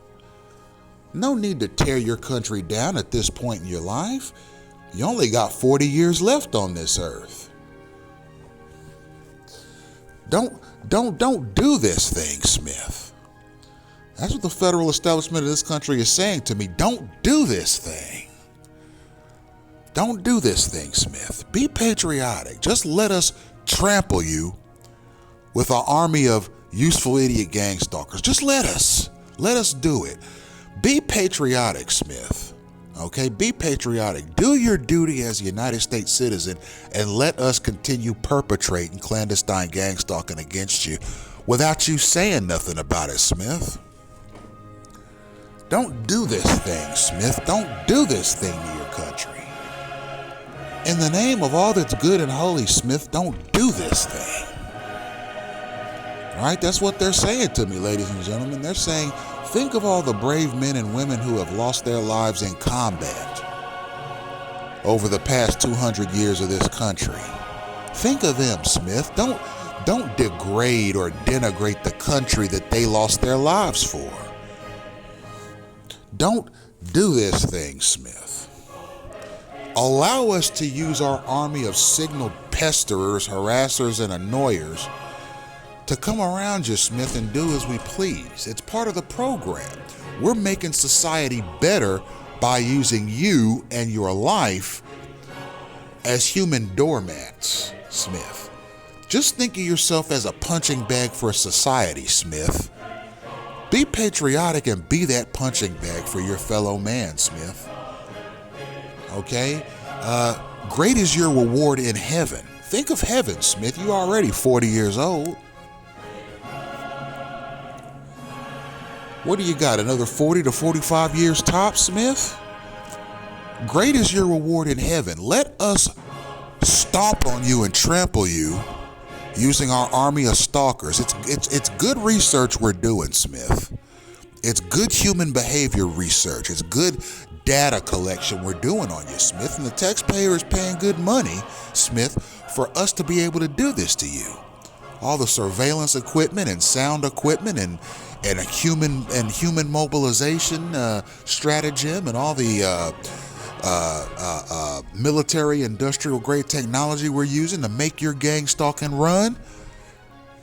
Okay, we're paying good money and we're doing a good work for future generations, Smith. Allow us to perpetrate these crimes against humanity, Smith, against you. It'll make society better. Okay? That's what they're saying to me, ladies and gentlemen. They're saying, this is well thought out, Smith, and if something bad happens to you, if you lose your life at 40 or 41 or 50 or 51, or perhaps we send a stalker to do away with you at the age of 60, you've lived a good life, Smith. Go on ahead and render yourself unto us in the name of the progression of future generations. We could use the data that we're collecting on you, Smith, to make future generations better. All right, that's what they're saying to me, ladies and gentlemen. The U.S. federal establishment is saying this to me right now. All right, now think of the heroes of old, ladies and gentlemen. The heroes of antiquity. Okay, the ones that fought for their very life, the ones that fought for their very freedoms.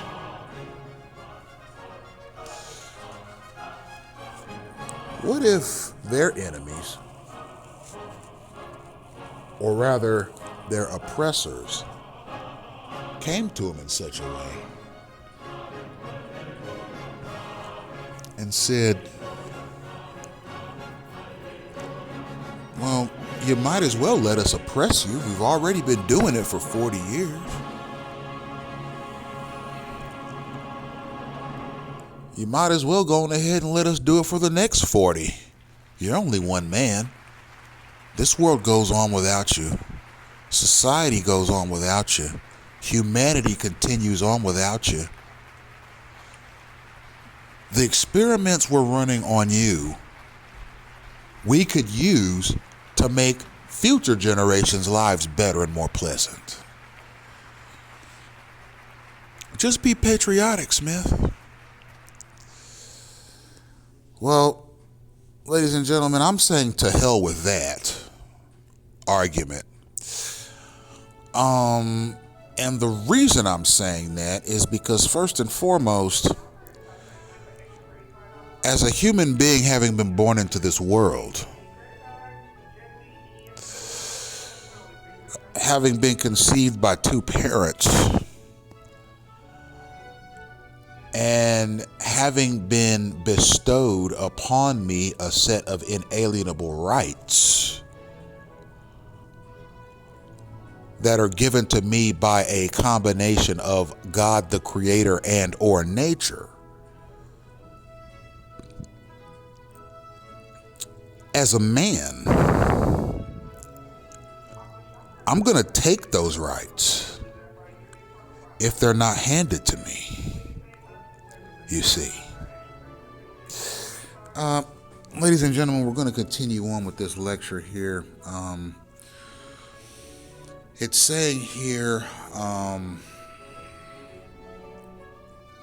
that there was another operation that may have taken place through the Department of the Army. Okay, we're going to skip over a couple of paragraphs.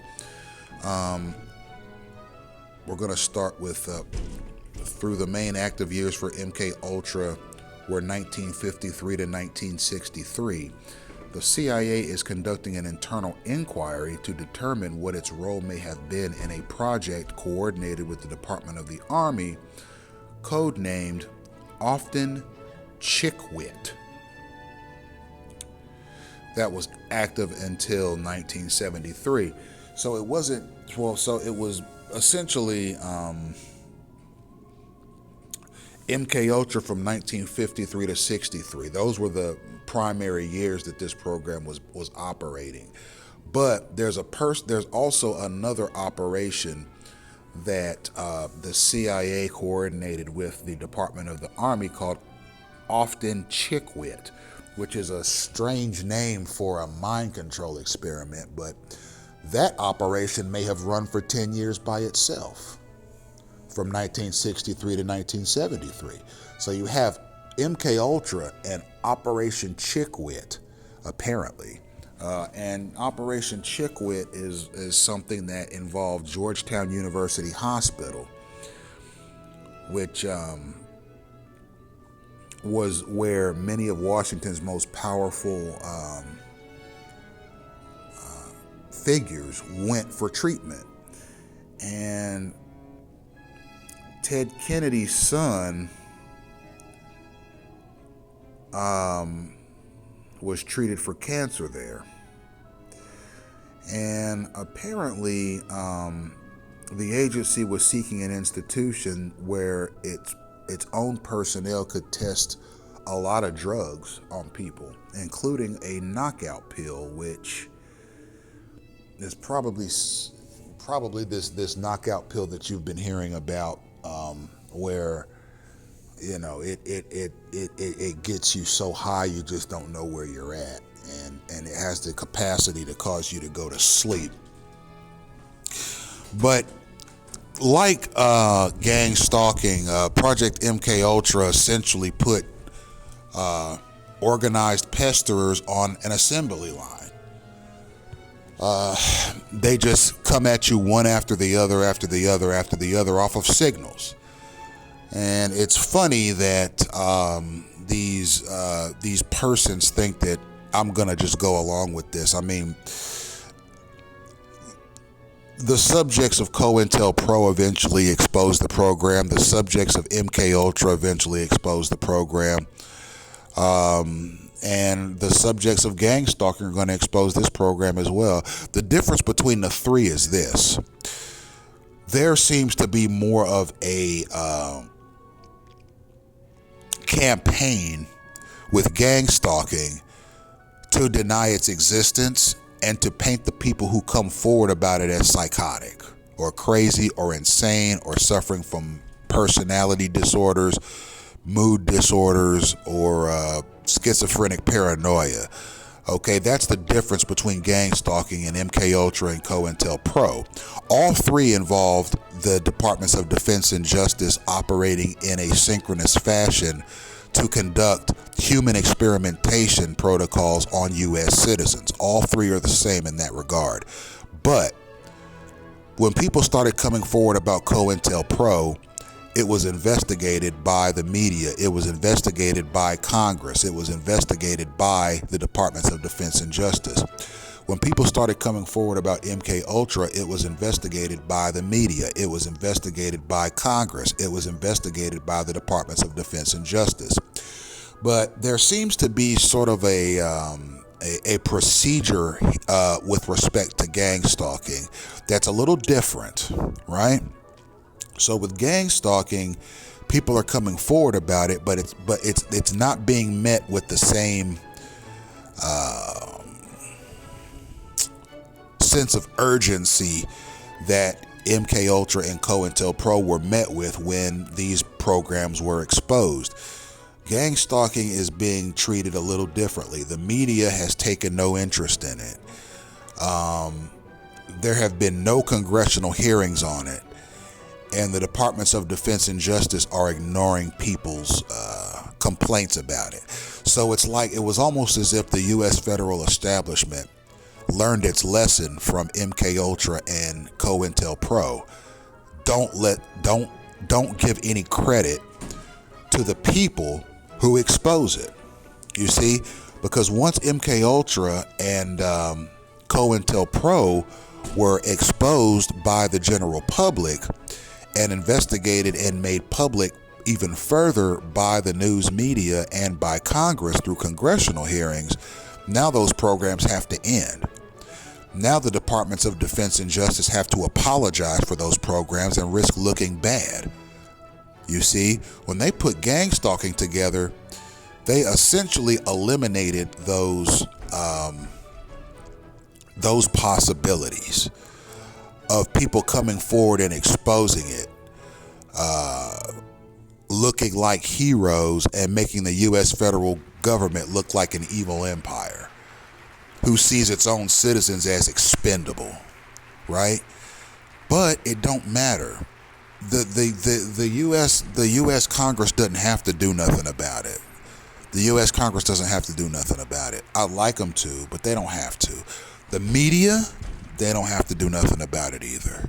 I'd like them to, but they don't have to, okay? If I'm the only voice on planet Earth exposing this program to the degree that I am, then so be it. It's still being looked at. It's still being documented. It's still being researched and analyzed by third parties. Whether or not you want to admit its existence or not, whether you want to vilify the people coming forward about this as psychotic or not, it doesn't change a thing. This is a program that operates in the same vein as COINTELPRO, as MK Ultra, as the Schutzstaffel of Nazi Germany, as the NKVD of Soviet Russia, as the OVRA of World War II era Italy. Okay, it operates in the same vein, and it is designed to disrupt the lives of some and enhance the lives of others in accordance with what the orchestrators or the architects of gang stalking think this country should operate like. Let's throw constitutional republicanism out the window. Let's throw democratic values down the toilet. This country is going to operate the way the intelligence and national security apparatus want it to operate as. We don't care about no George Washington. We don't care about Abraham Lincoln. We don't care about General Zachary Taylor. We don't care about Thomas Jefferson. Okay, we don't care about John Hancock or Benjamin Franklin or anyone that is considered one of the early heroes of American politics. We don't care about the founding fathers of this country, they'll say. We're going to run this country the way we want to run it, and we're going to make sure that the people who we're going to make sure that that people who find success are handpicked, and people who don't find success are handpicked by us. And we're going to use a team, a standing army of American signal takers that are given signals and instructions on who to hurt in this country and who to help in this country. And the targeted individuals, ladies and gentlemen, we're the ones getting hurt by this. All right, so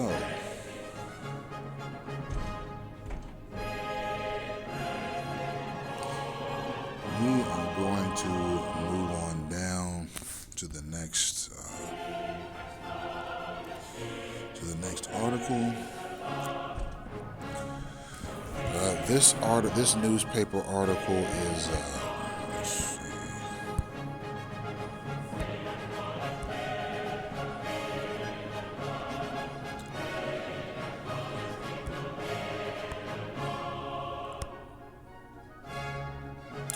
All right, this is an article from the Boston Globe. This is dated February 1st, 1978. The title of this article is Harvard-Aided CIA Projects, and this is Harvard University, the world-renowned university, ladies and gentlemen.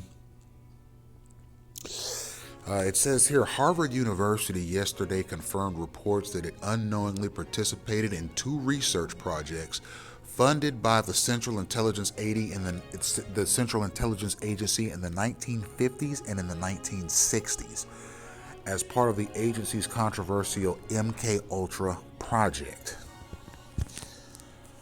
Daniel Steiner, Harvard's general counsel, said in a prepared statement that the projects involved a total of $78,000 in funds, and neither involved drugs or testing on human subjects.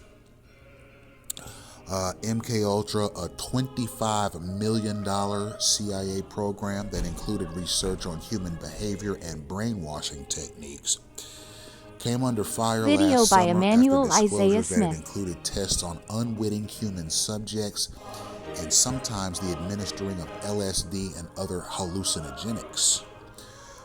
Of the 2 projects at Harvard, Steiner said one involved the use of teaching machines in foreign language instructions, although he said he could find no one now at the university who remembered the work. And the second was similarly non-controversial. He said that he would not reveal information about the second project because the researchers' request for privacy outweighed the university's interests in full disclosure and in the public's right to know. So this is interesting because Harvard University came forward and said, look, we were involved in a number of projects in the 50s and 60s that included test subjects and so forth But we did not know that it was MK Ultra, and we did not know that we were potentially damaging people's brains with this technology. You see, so Harvard University was lied to and tricked by the CIA into participating in studies that were potentially hazardous to the test subjects. It's not much unlike clandestine gang stalking, ladies and gentlemen. A lot of the people that participate in clandestine gang stalking don't realize that they're participating in clandestine gang stalking. They think they're participating in something cool, something fun, something hip, something dangerous, something different, something adventurous, something fast-paced, that allows them to interact with people in a strategic way. They don't realize that what they're participating in is clandestine thuggery. You see, when government agencies get together and run these programs on people, they don't always tell the administrators of that program that what they're participating in is thuggery. Okay? You're going to see that a lot throughout this lecture, where companies and individuals, researchers, and so forth are coming forward saying, these tests that we were running as a part of this CIA program, we didn't realize that it was called MK Ultra, and we weren't told that these tests were potentially hazardous to the test subjects. Okay? The same thing is going to happen with gang stalking. You're going to get people coming forward. You're going to see institutions and entities coming forward and saying, hey, yeah, we did this, we did that, we used this protocol and this disruption technique and that disruption technique. And yeah, we acted like total jerks, and we acted like a bunch of farm animals regularly as gang stalkers, but we didn't know that what we were participating in was called gang stalking. Right? It's the same thing here. Of the two projects at Harvard, Steiner said one involved the use of teaching machines in foreign language instruction. It's kind of like an early artificial intelligence module, although it doesn't get into much detail as to what that particular machine learning dialogue was supposed to do. I mean, it's perhaps they were using early manifestations of stem receivers or other brainwave manipulation technology with that, with people who spoke languages other than English. I'm sure there were more than just English-speaking people that were the subjects of those MK Ultra tests. So the next article we have here is from the CIA Operations Center. It's dated September 27th, 1977. It's a news service that's distributed by the CIA Operations Center, Cambridge, Massachusetts. This is apparently an Associated Press article. Harvard University says it conducted 2 human behavior research projects for the CIA, but denies participating in CIA-sponsored testing of LSD and other drugs on humans.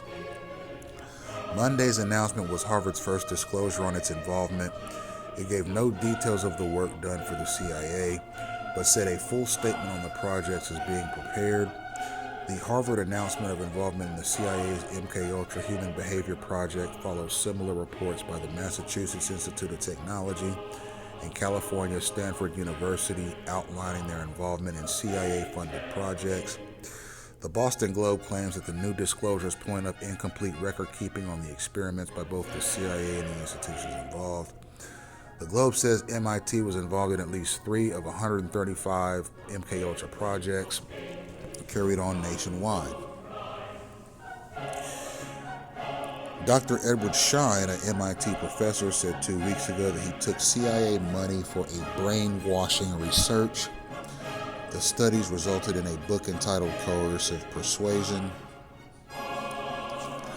An MIT spokesman said Monday that the CIA had not notified the School of Schein's research.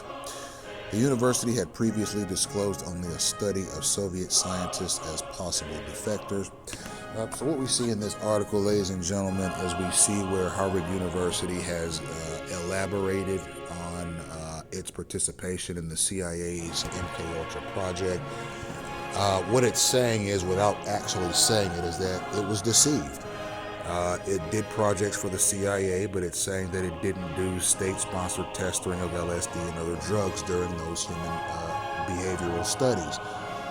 But chances are Harvard did administer LSD and brain-altering substances to test subjects without knowing it. Because, quite frankly, when these government programs run, whatever the government auxiliary is that's the architect of the program, they don't always tell everyone everything that they're doing.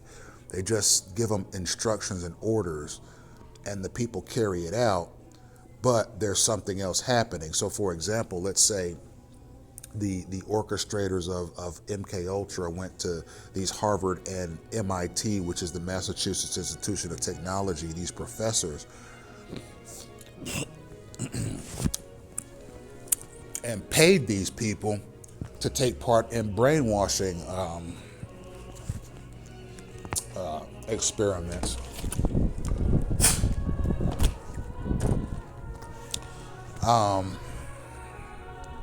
They don't tell the experimenters everything that's going on. They don't tell them we're testing drugs on people. They don't tell them how deeply or to what extent this brainwashing is to take place. They just give them their orders, they pay them the money, and the people who are the researchers at Harvard or MIT conduct the experiments however they're told to.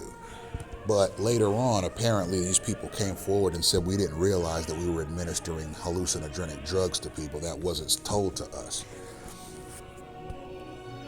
Okay. So, the next article.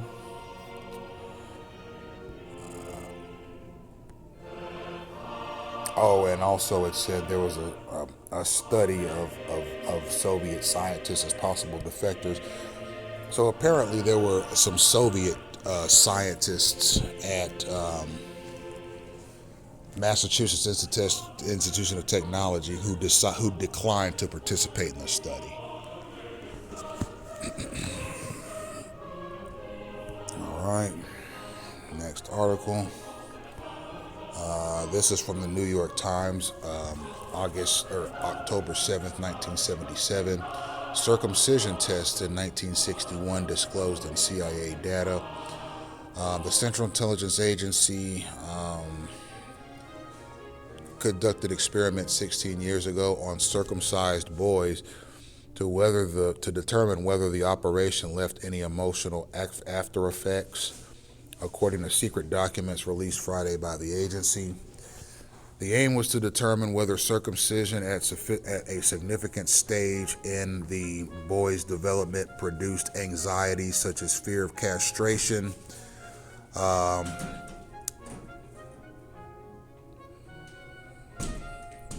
according to the heavily censored documents. The inability to resolve castration complex is linked with the later emotional disorders, notably homosexuality, said one of the CIA's research paper that discussed the experiments. In 1961, the document showed the agency approved a series of tests on 15 boys between the ages of 5 and 7 from low-income families. The National Health Service, which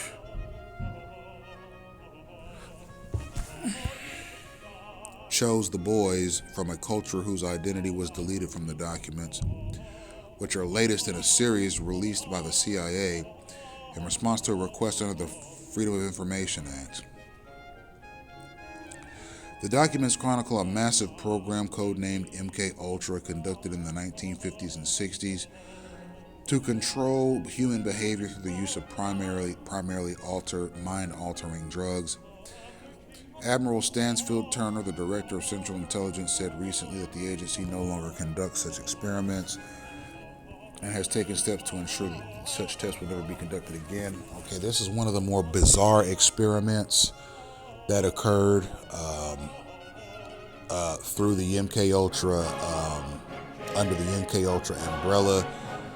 They were apparently finding teenage boys to participate in circumcision.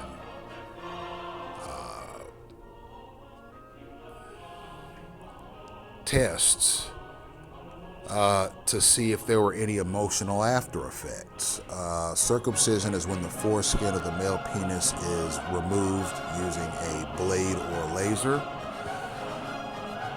causing the foreskin to come off and the skin around the tip of the penis to recede, making it easier to clean, etc., etc. Or rather, making it easier to clean the male member. What they're trying to say here is that as a part of MK Ultra, boys that were between the ages of 5 and 7 from low-income families were circumcised in an attempt to see what their emotional state would be after the circumcision, and to see if any of those boys become homosexuals later in their life because of the castration anxiety. So I guess they wanted these boys to resolve within themselves whether or not they were still men or still males, or rather straight males, from having their foreskin removed, which, I mean, again, this study, as I said at the beginning of this lecture, is bizarre.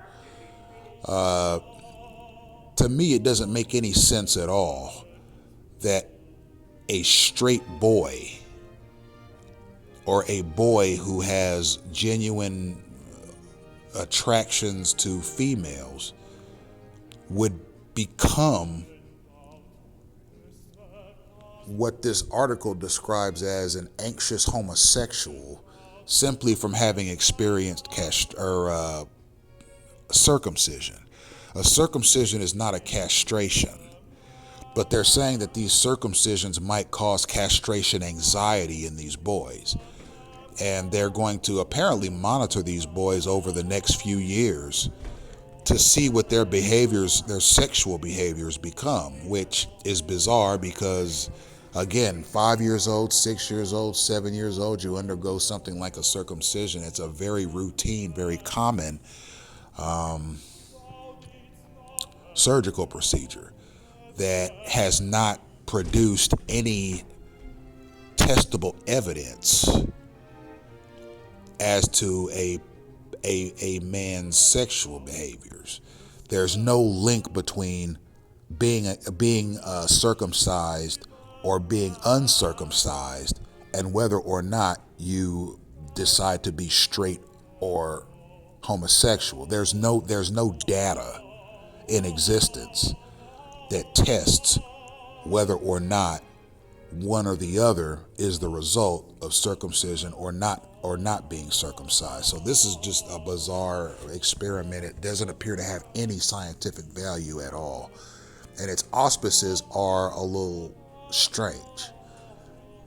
Okay, it almost seems as if the CIA just wanted an excuse to use the genitals of little boys as an experimental procedure, just to say they use the genitals of little boys as an experimental procedure. I mean, there doesn't appear to be any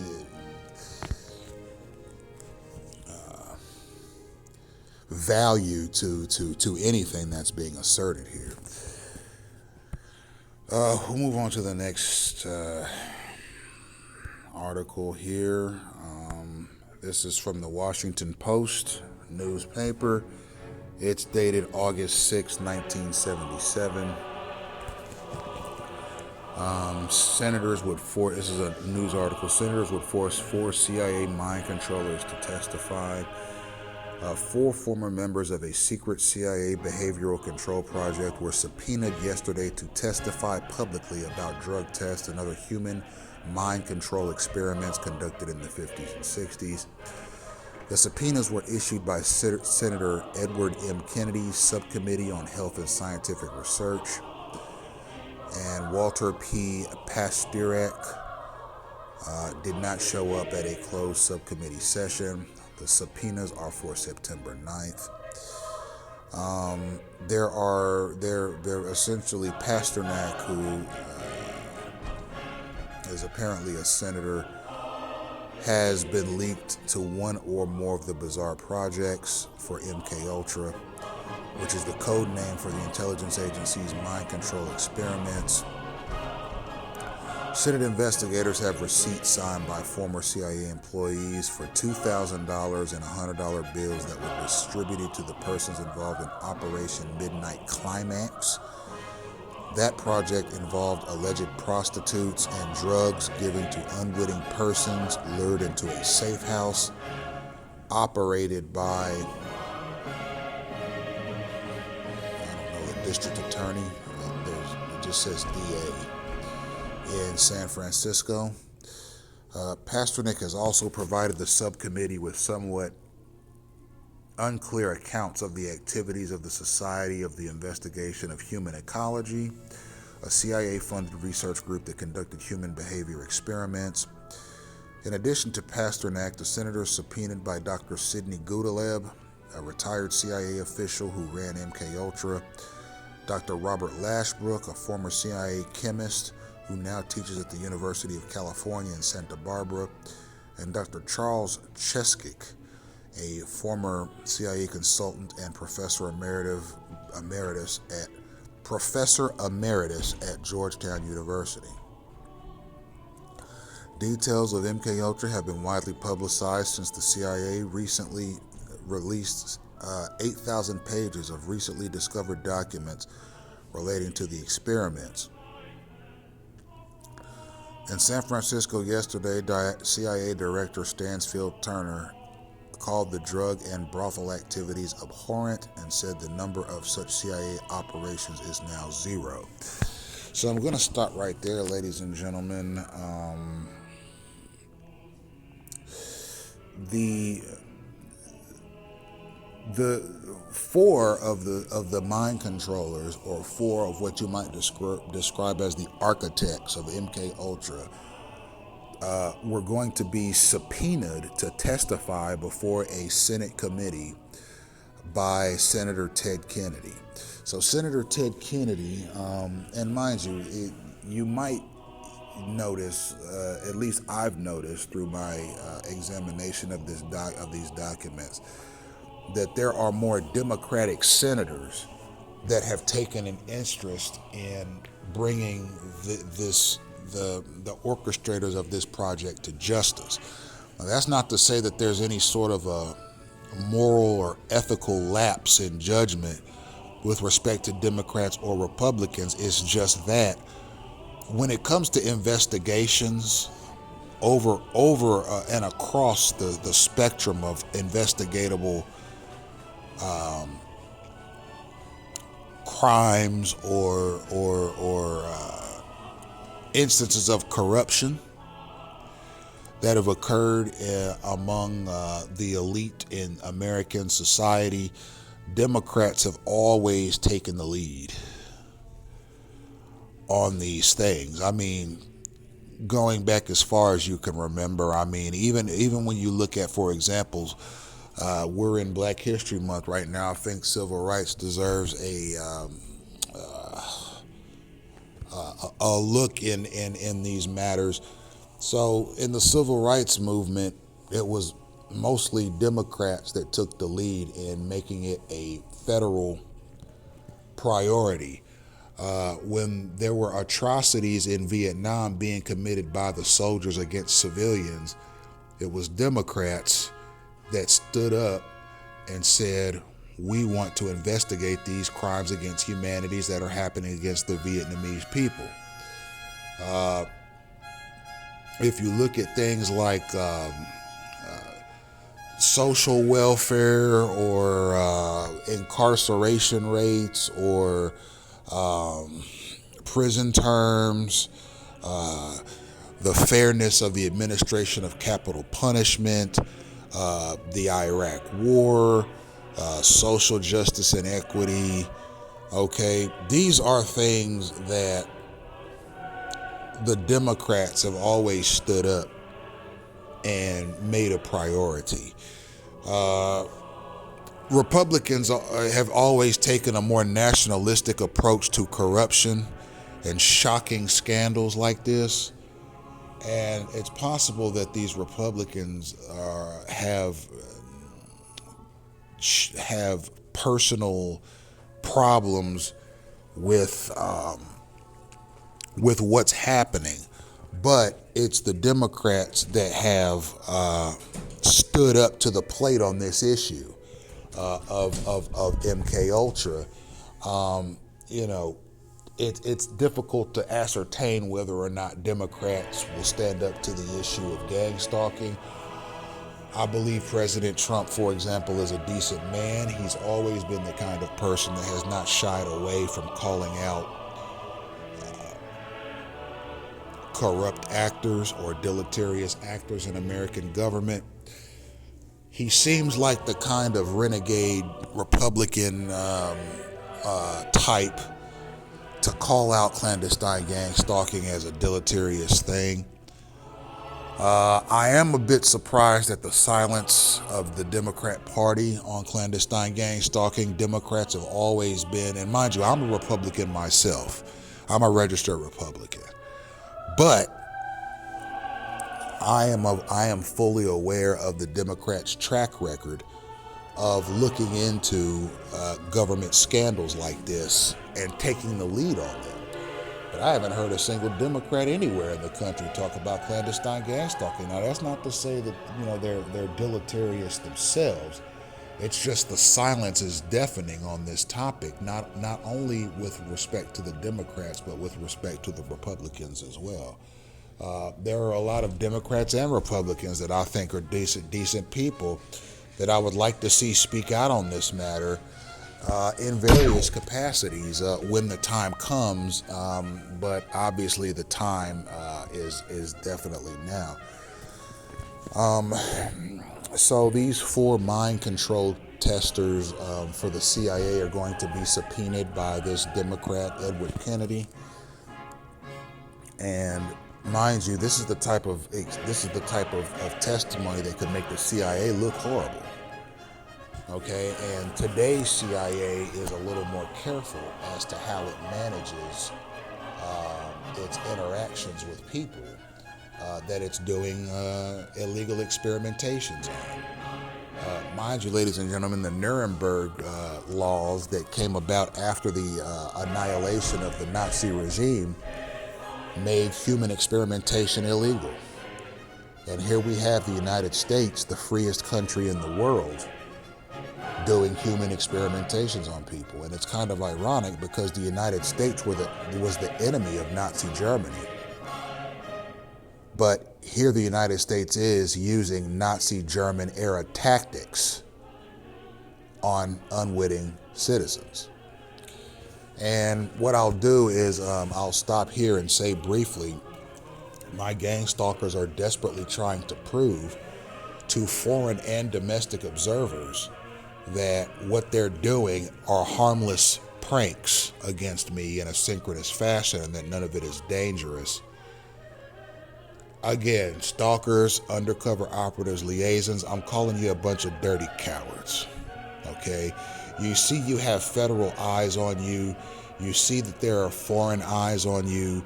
The world is watching, and you're trying to make this program look like a bunch of harmless and stupid pranks that you're pulling on me. For the past 30 years, you have constantly exposed me to dangerous situations, to dangerous people, to dangerous automotive maneuvers. You've disrupted me at work. You've disrupted me at school using a bunch of clandestine disruptors and agent provocateurs. You've disrupted me at church. You've artificially introduced bacterial contaminations against me through the air. You've vandalized my home and car.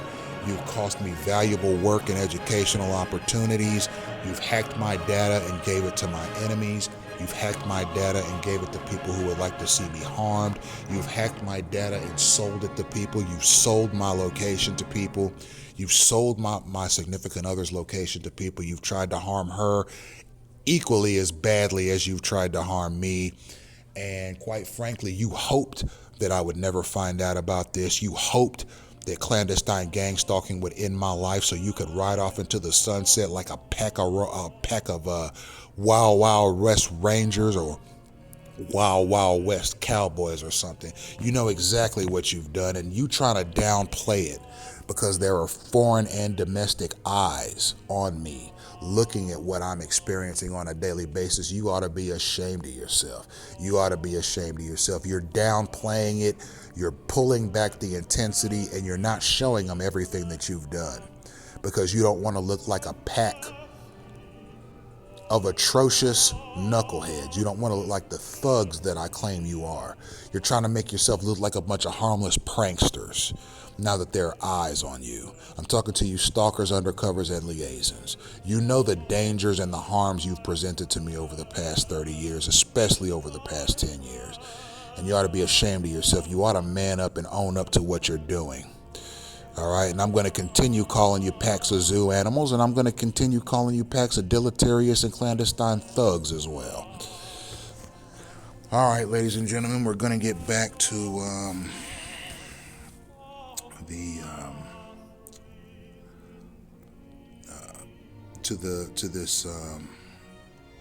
this article.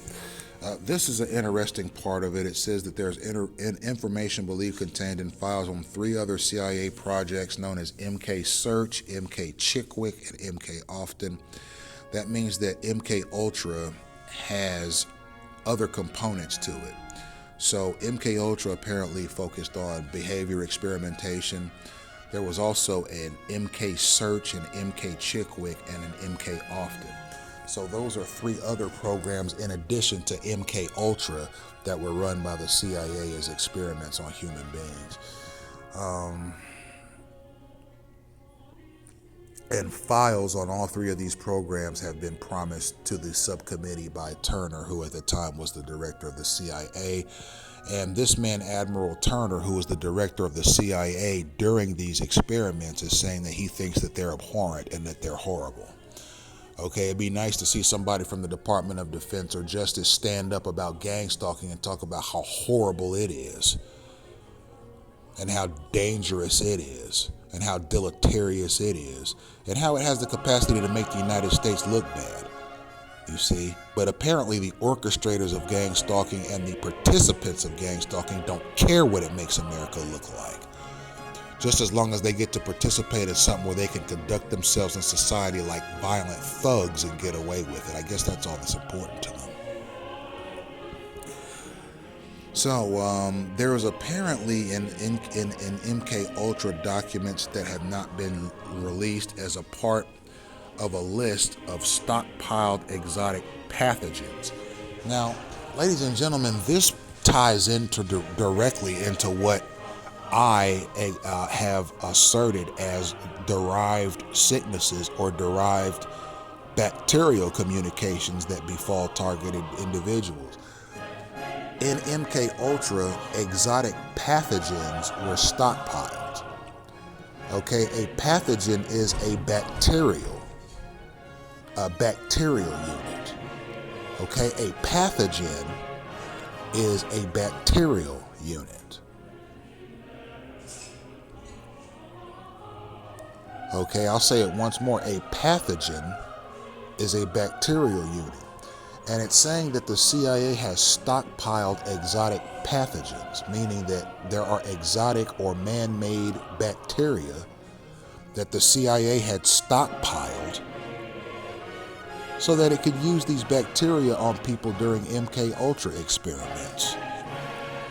Okay? I am not kidding you when I say that the U.S. federal establishment in various capacities through various auxiliaries has authorized the spread or the artificial contamination of bacterial units and substances against its populations. Okay, this is a part of gang stalking. It was a part of MK Ultra, and it was a part of COINTELPRO. Artificially introducing bacteria to people. Okay, exotic pathogens being stored by the CIA. The CIA has also drawn up a classified list of 86 institutions which were involved in the behavior experiments during MK Ultra. One of those, according to a knowledgeable source, is the Smithsonian Institution. What part it played could not be learned. You see, there are thousands of pages of documents available by the CIA on MKUltra. There are a number of odd experiments, and one CIA researcher isolated and collectible sizable amounts of tick venom, which can cause muscle paralysis. One agency memo suggested using the insect venom as a knockout agent to resist what the memo writer called involuntary sleep. Okay, that's something that's used in gang stalking. Some kind of invisible powder is being used on people to make them go to sleep around here. It might be tick venom that they're throwing on people.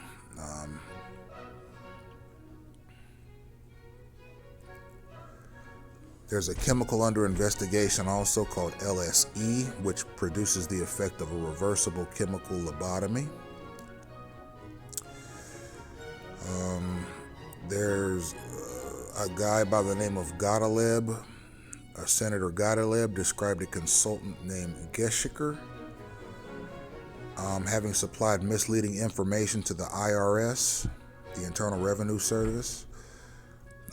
Geshiker was paid by MKUltra, but according to the memo, had to report that he had earned a fee performing consultations with an anonymous person, since the agency contributions had been so designated to the books of the fund.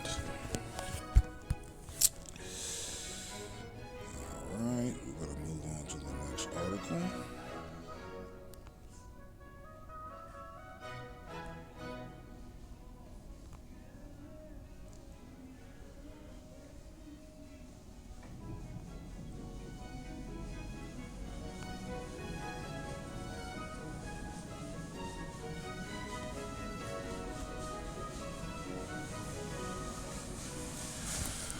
Here's an interesting one. It's dated October 6, 1977. It's from the Daily News, the New York Daily News. The article reads, it's by Claire Axelrad and Keith Moore. Reveals secret mind test by CIA at Queens College. Apparently, Queens College in New York was one of 80 colleges which the CIA conducted top secret experiments in mind control in between 1953 and 1964. These experiments were in mass conversion designed to study changes of attitude, personality, and behavior. All right, so it shows that, again, that colleges, and we're looking at another college that came forward. Harvard came forward, Massachusetts Institute of Technology came forward, and now Queens College is coming forward saying, yeah, the CIA contacted us about experiments in mind control and the manipulation of people's personalities using a combination of brainwashing techniques and ingestible drugs. Moving on to the next article. Turner appealed to judge in bid to protect sources. This is another Washington Post article dated August 10th, 1979. The article is by Timothy S. Robinson, Washington Post staff writer. And we're going to sum this article up. Turner has appealed to protect his sources. He doesn't want to give the names of certain people that were involved in these experiments.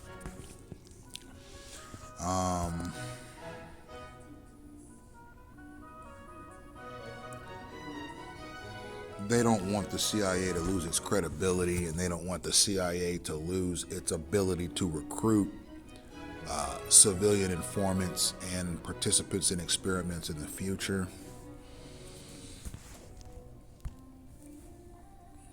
Move on to the next article.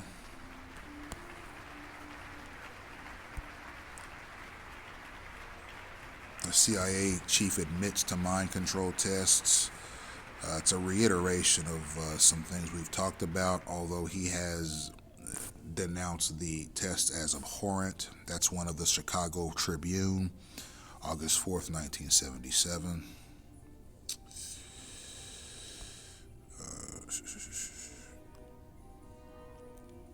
Here's another one dated August 4th, 1977. Admiral Turner, who was the head of the CIA during these tests, is making a pledge. This is in the Baltimore Sun, dated August 4th, 1977. Admiral Turner pledges to try to find and assist the victims of the CIA's secret drug experiments. Some of these experiments were carried out at safe houses maintained by the CIA in New York and San Francisco.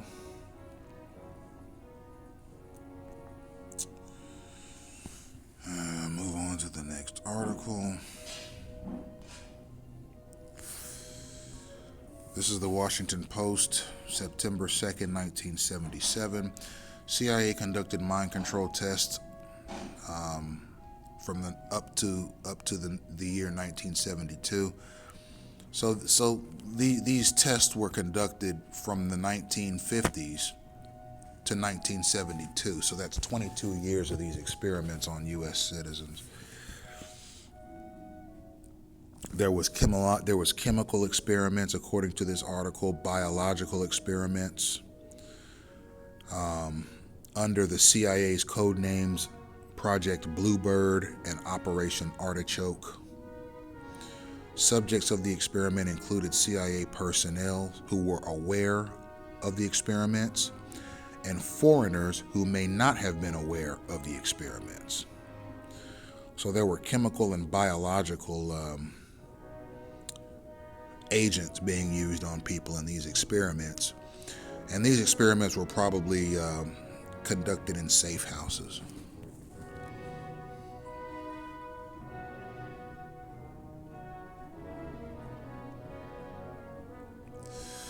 All right, we're going to look at the next article.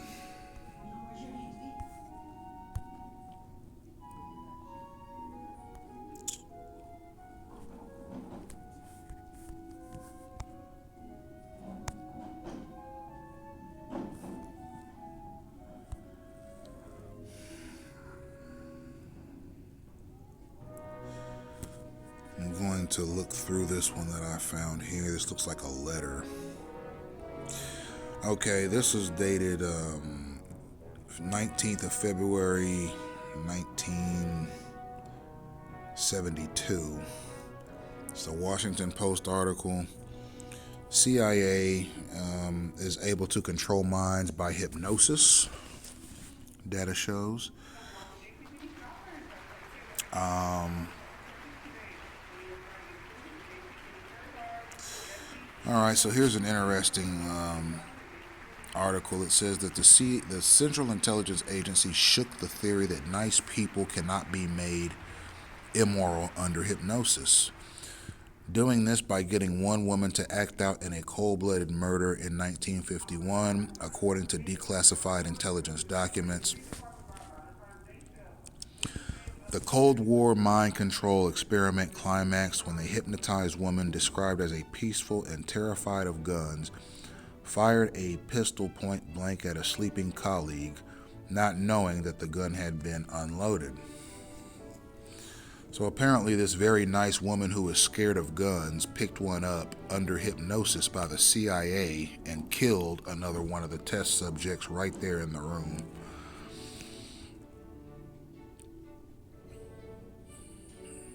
And it is not difficult under the conclusions of this test study to turn very ethical or very moral women into raging homicidal psychopaths under hypnosis.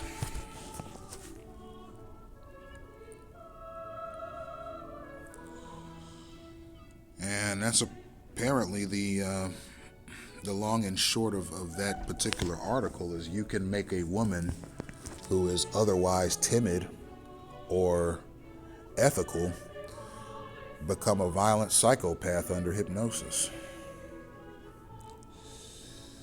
Those are the kinds of experiments the CIA was running on people in the 50s, 60s, and 70s, ladies and gentlemen. Here's an interesting one. The Washington Post article dated September 17th of December 1979. It's written by Bill Richards, Washington Post staff writer. Excuse me. Reports suggest CIA involvement in Florida illnesses. So it says here that the CIA conducted open-air tests of whooping cough bacteria in Florida in the mid-1950s, when state medical records show a whooping cough outbreak killed 12 people, according to a Church of Scientology analysis of agency records. The Scientologists said that their examination of about 150 pages of financial records released in recent years by the Central Intelligence Agency indicates that the agency conducted at least one open-air biological test along Florida's Gulf Coast in 1955. Furthermore, this bacteria was spread around by the CIA in Tampa Bay and Sebring, Florida.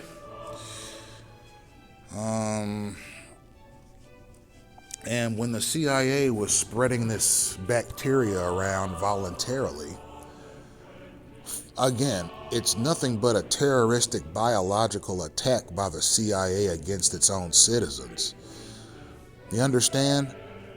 This article is conclusive, and it's factual.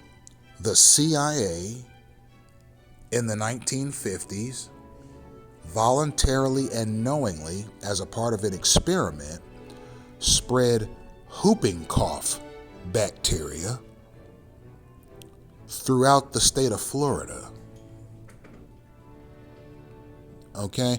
Listen, ladies and gentlemen, if a foreign country were to somehow infiltrate or invade the United States and spread bacteria knowingly among U.S. citizens, that foreign country would be labeled terrorist. What they did would be labeled a biological terrorist attack.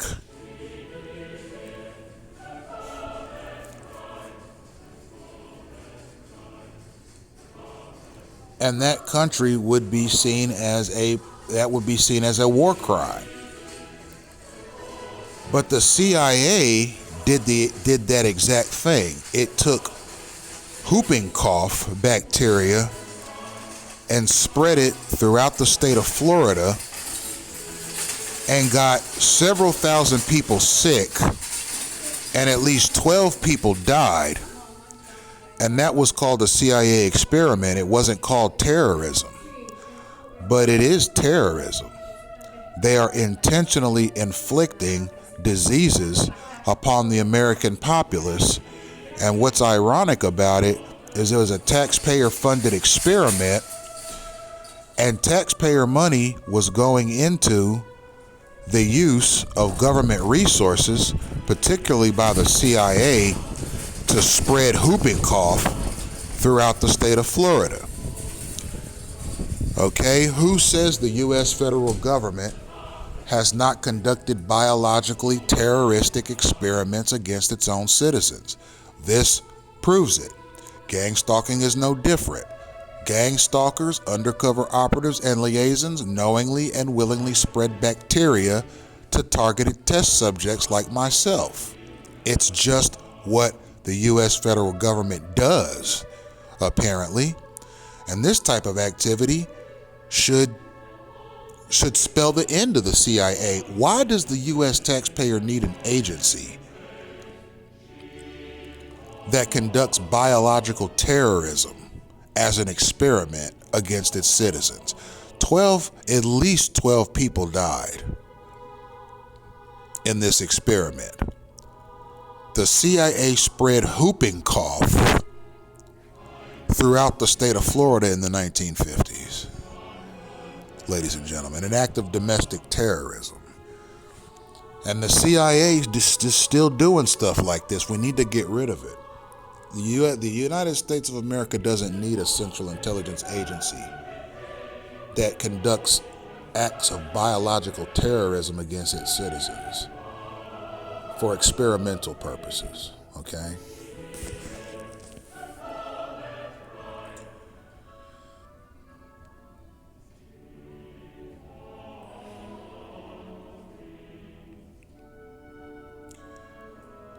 Okay, state medical records show that the number of whooping cough cases recorded in Florida jumped from 339 and one death in 1954 to 1,080 cases and 12 deaths in 1955.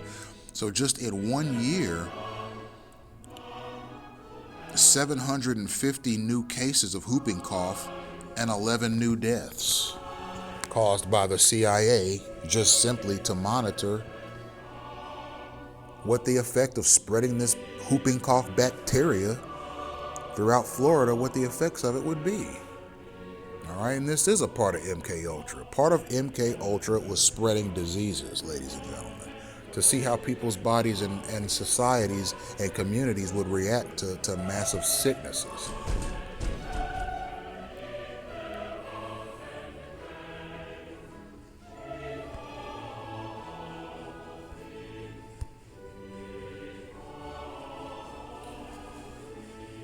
All right, here's another article from, looks like it's kind of covered up. It looks like the New York Times. Dated August 16th, 1977. And this article was written by Joe Thomas, special to the New York Times. And the title of this article is Knockout Drug Hunt by CIA is Described. And the subtitle says, records tell of proposed tests on hospitalized persons in a 6-year project costing $531,960. This knockout drug was used on unwitting hospital patients.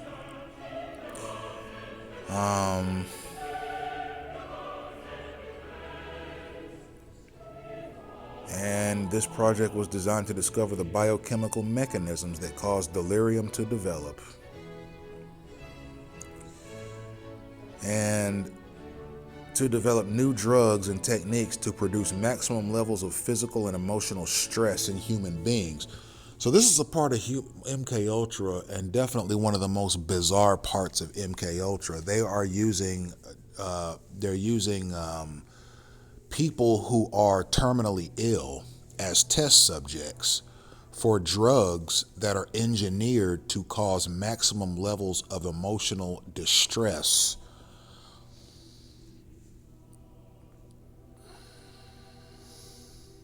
And physical stress. So, in other words, the CIA was working on weapons, we'll call them medical weapons, that are designed to cause emotional stress in people. And they were using terminally ill patients in hospitals as the test subjects for these drugs that were made to maximize emotional stress.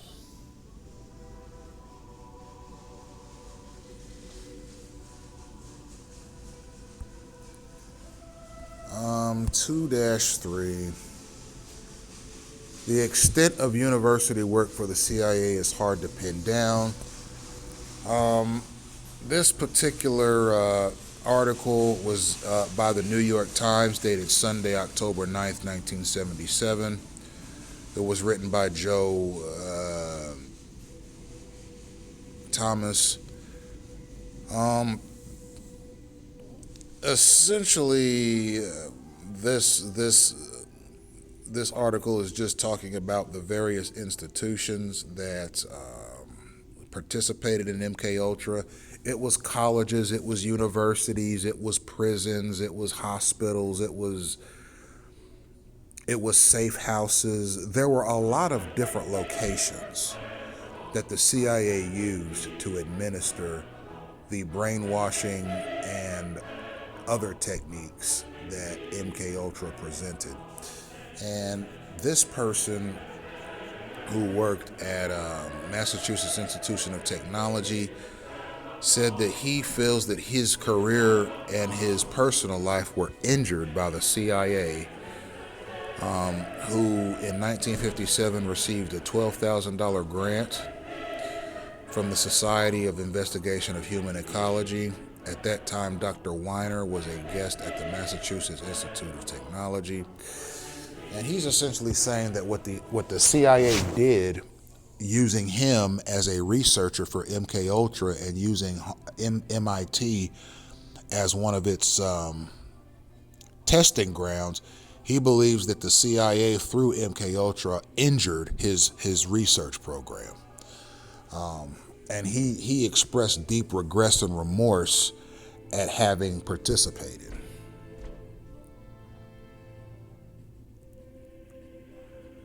And a director of government relations at Stanford University said he believes he's been made into a guinea pig by this operation.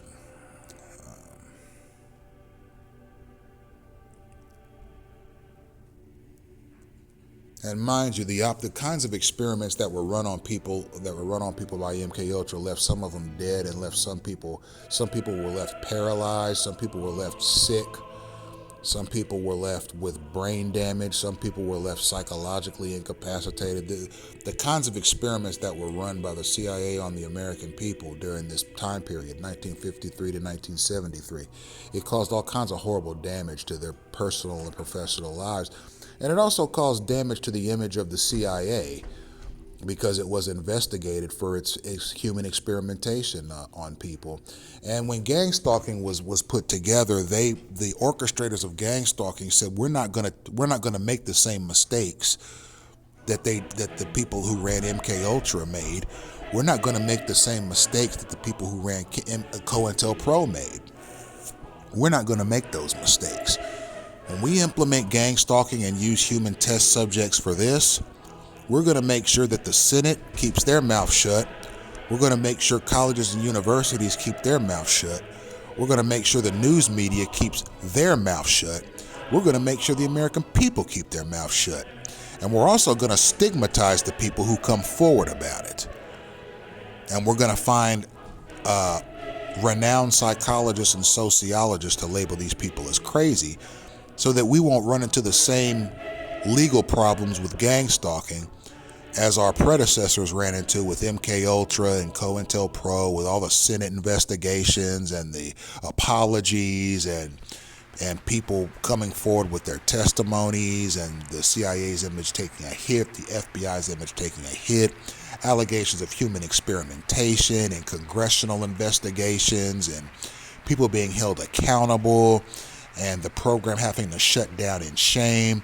Okay, all of these things happened to COINTELPRO and MK Ultra.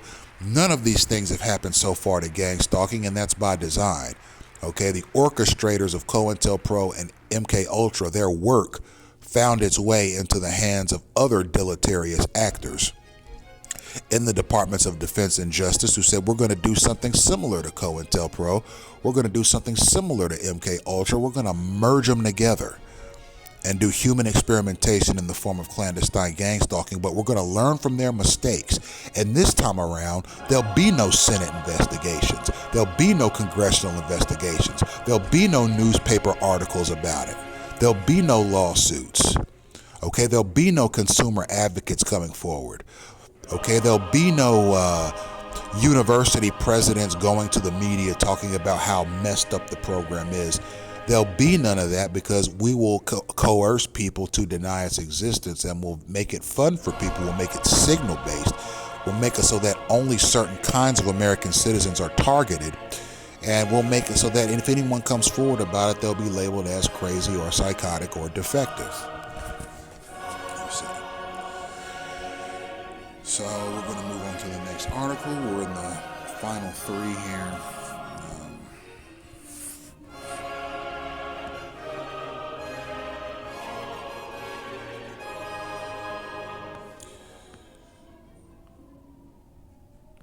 It's essentially talking about, so this is a Radio TV Reports Incorporated document.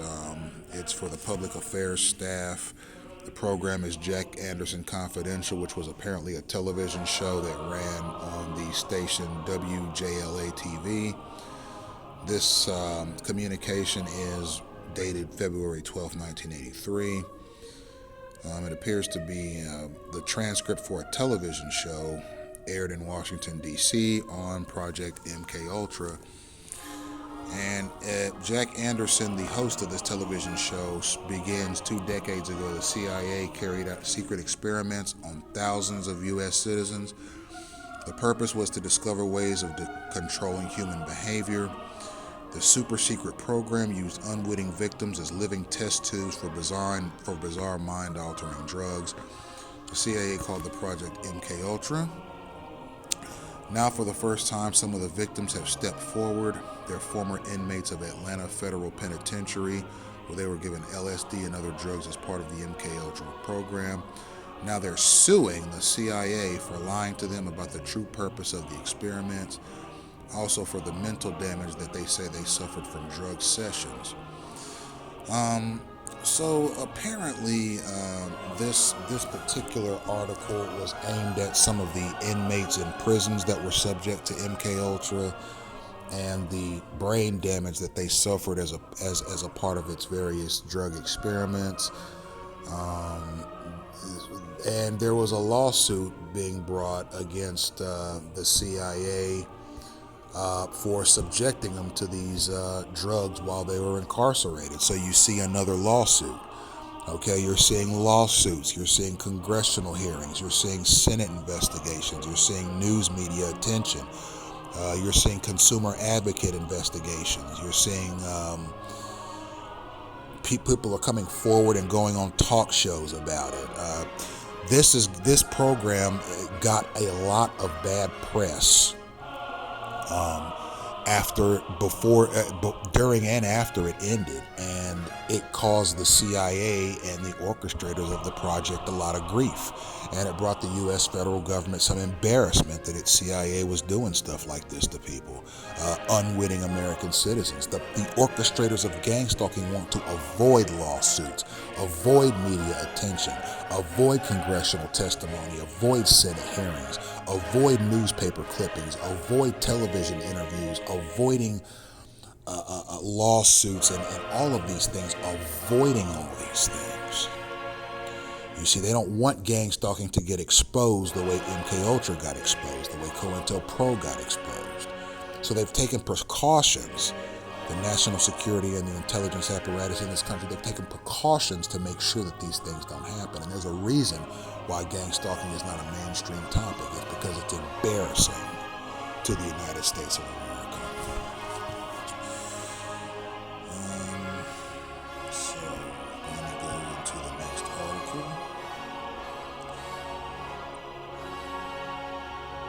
This is from the Ed Bradley Show. Video by Emmanuel Isaiah Smith. This is a transcript of the Ed Bradley Show. It's from Radio TV Reports, Inc. to public affairs staff. The program is 60 minutes. It aired on WDVM-TV, a CBS network affiliate. This is from the December 23rd, 1984 episode, which aired at 7 o'clock p.m. And the subject was MK Ultra / mind control experiments.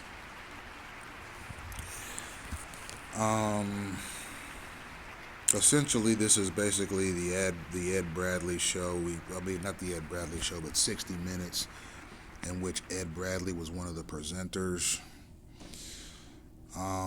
It's essentially a television program. We all know what 60 Minutes is, where they investigate sociological phenomena.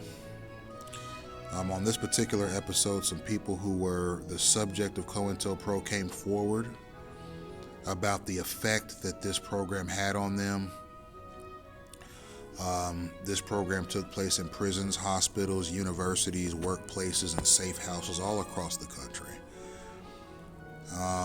And this particular project that they're talking about on this particular interview took place in Canada. So apparently MK Ultra was conducted in Canada as well, under the code name Subproject Number 68.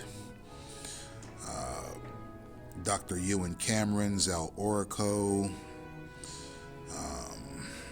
Robert Logie, Mary Moreau,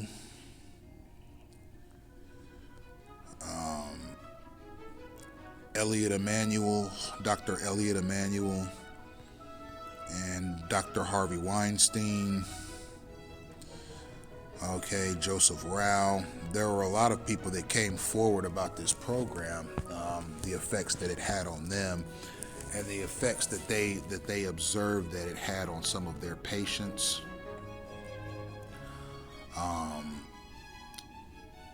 A lot of the people that came forward about this and were on this program had difficulty remembering everything that happened because of the various mind control agents that were used on them. And this woman, Mary Merrow, saying that she saw electroshock therapy being used on a number of the patients. And it's just basically talking about some of the atrocious things that were done to these people and how it shaved years off of their life. These experiments were shaving years off of their life, and that their life expectancy had gone down because of what happened to them in this Project MK Ultra experiment. This is the last article. We'll look at this and close the lecture. This was a declassified article. It's from the Washington Post. It's dated August 28th, 1982. It's written by Jack Anderson. Lawsuit forces CIA confession on MK Ultra. More than 6 years ago, I first exposed the horror of MK Ultra, the CIA super secret program that used unwitting victims as living test tubes for bizarre, mind-altering drugs. The nightmare still isn't over for some of the tortured guinea pigs. Bits and pieces of the story have come out over the years in various forums. But now, for the first time, the CIA has been forced to acknowledge in a judicial proceeding the terrifying scope of its experiments. The CIA confessions were extracted in writing by Atlanta attorney Thomas E. Maddox Jr., who represents 4 of the prisoners who were experimented on in the Atlanta Federal Penitentiary in the 1950s and 60s. The victims in their 50s are seeking $500,000 apiece in damages from the government. One of the plaintiffs, Pharrell V. Kirk, was used as a chemical mixing bowl, even though the CIA knew he was mentally unstable.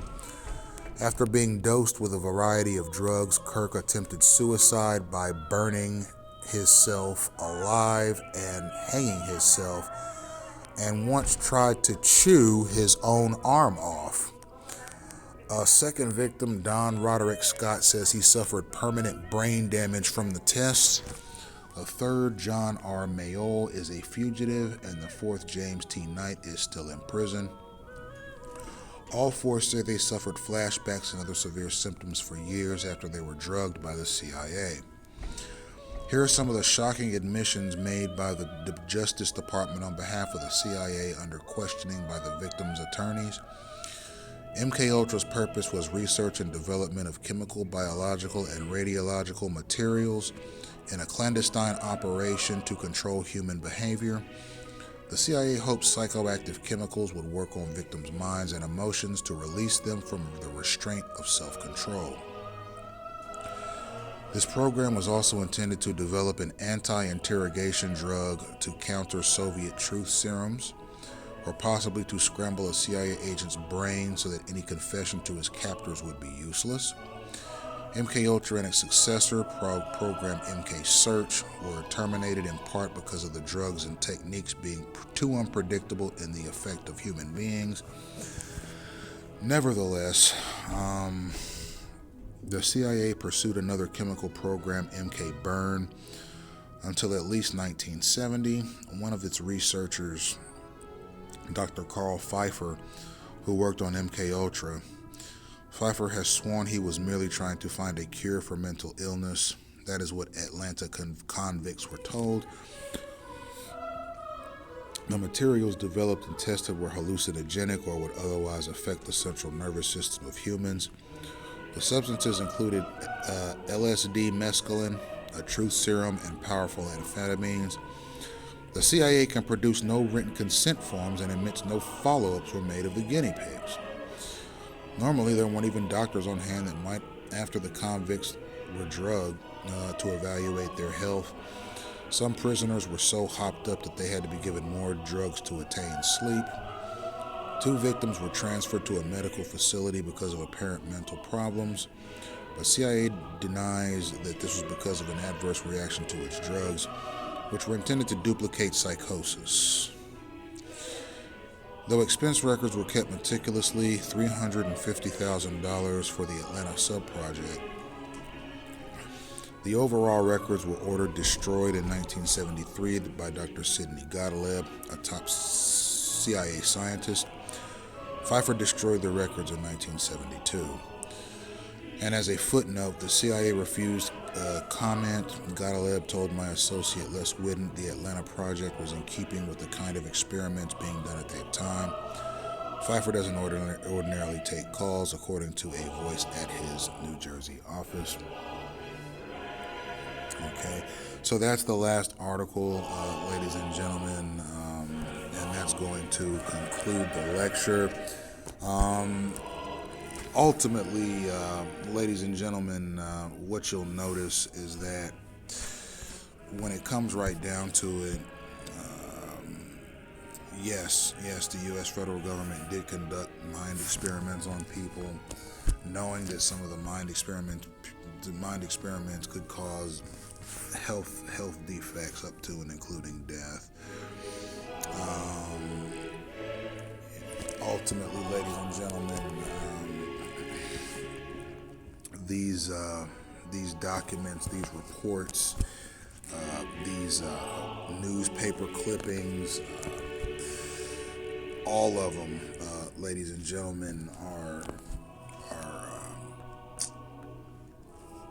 are valuable to understanding mind control and to understanding gang stalking, which is obviously a continuation of Project MK Ultra.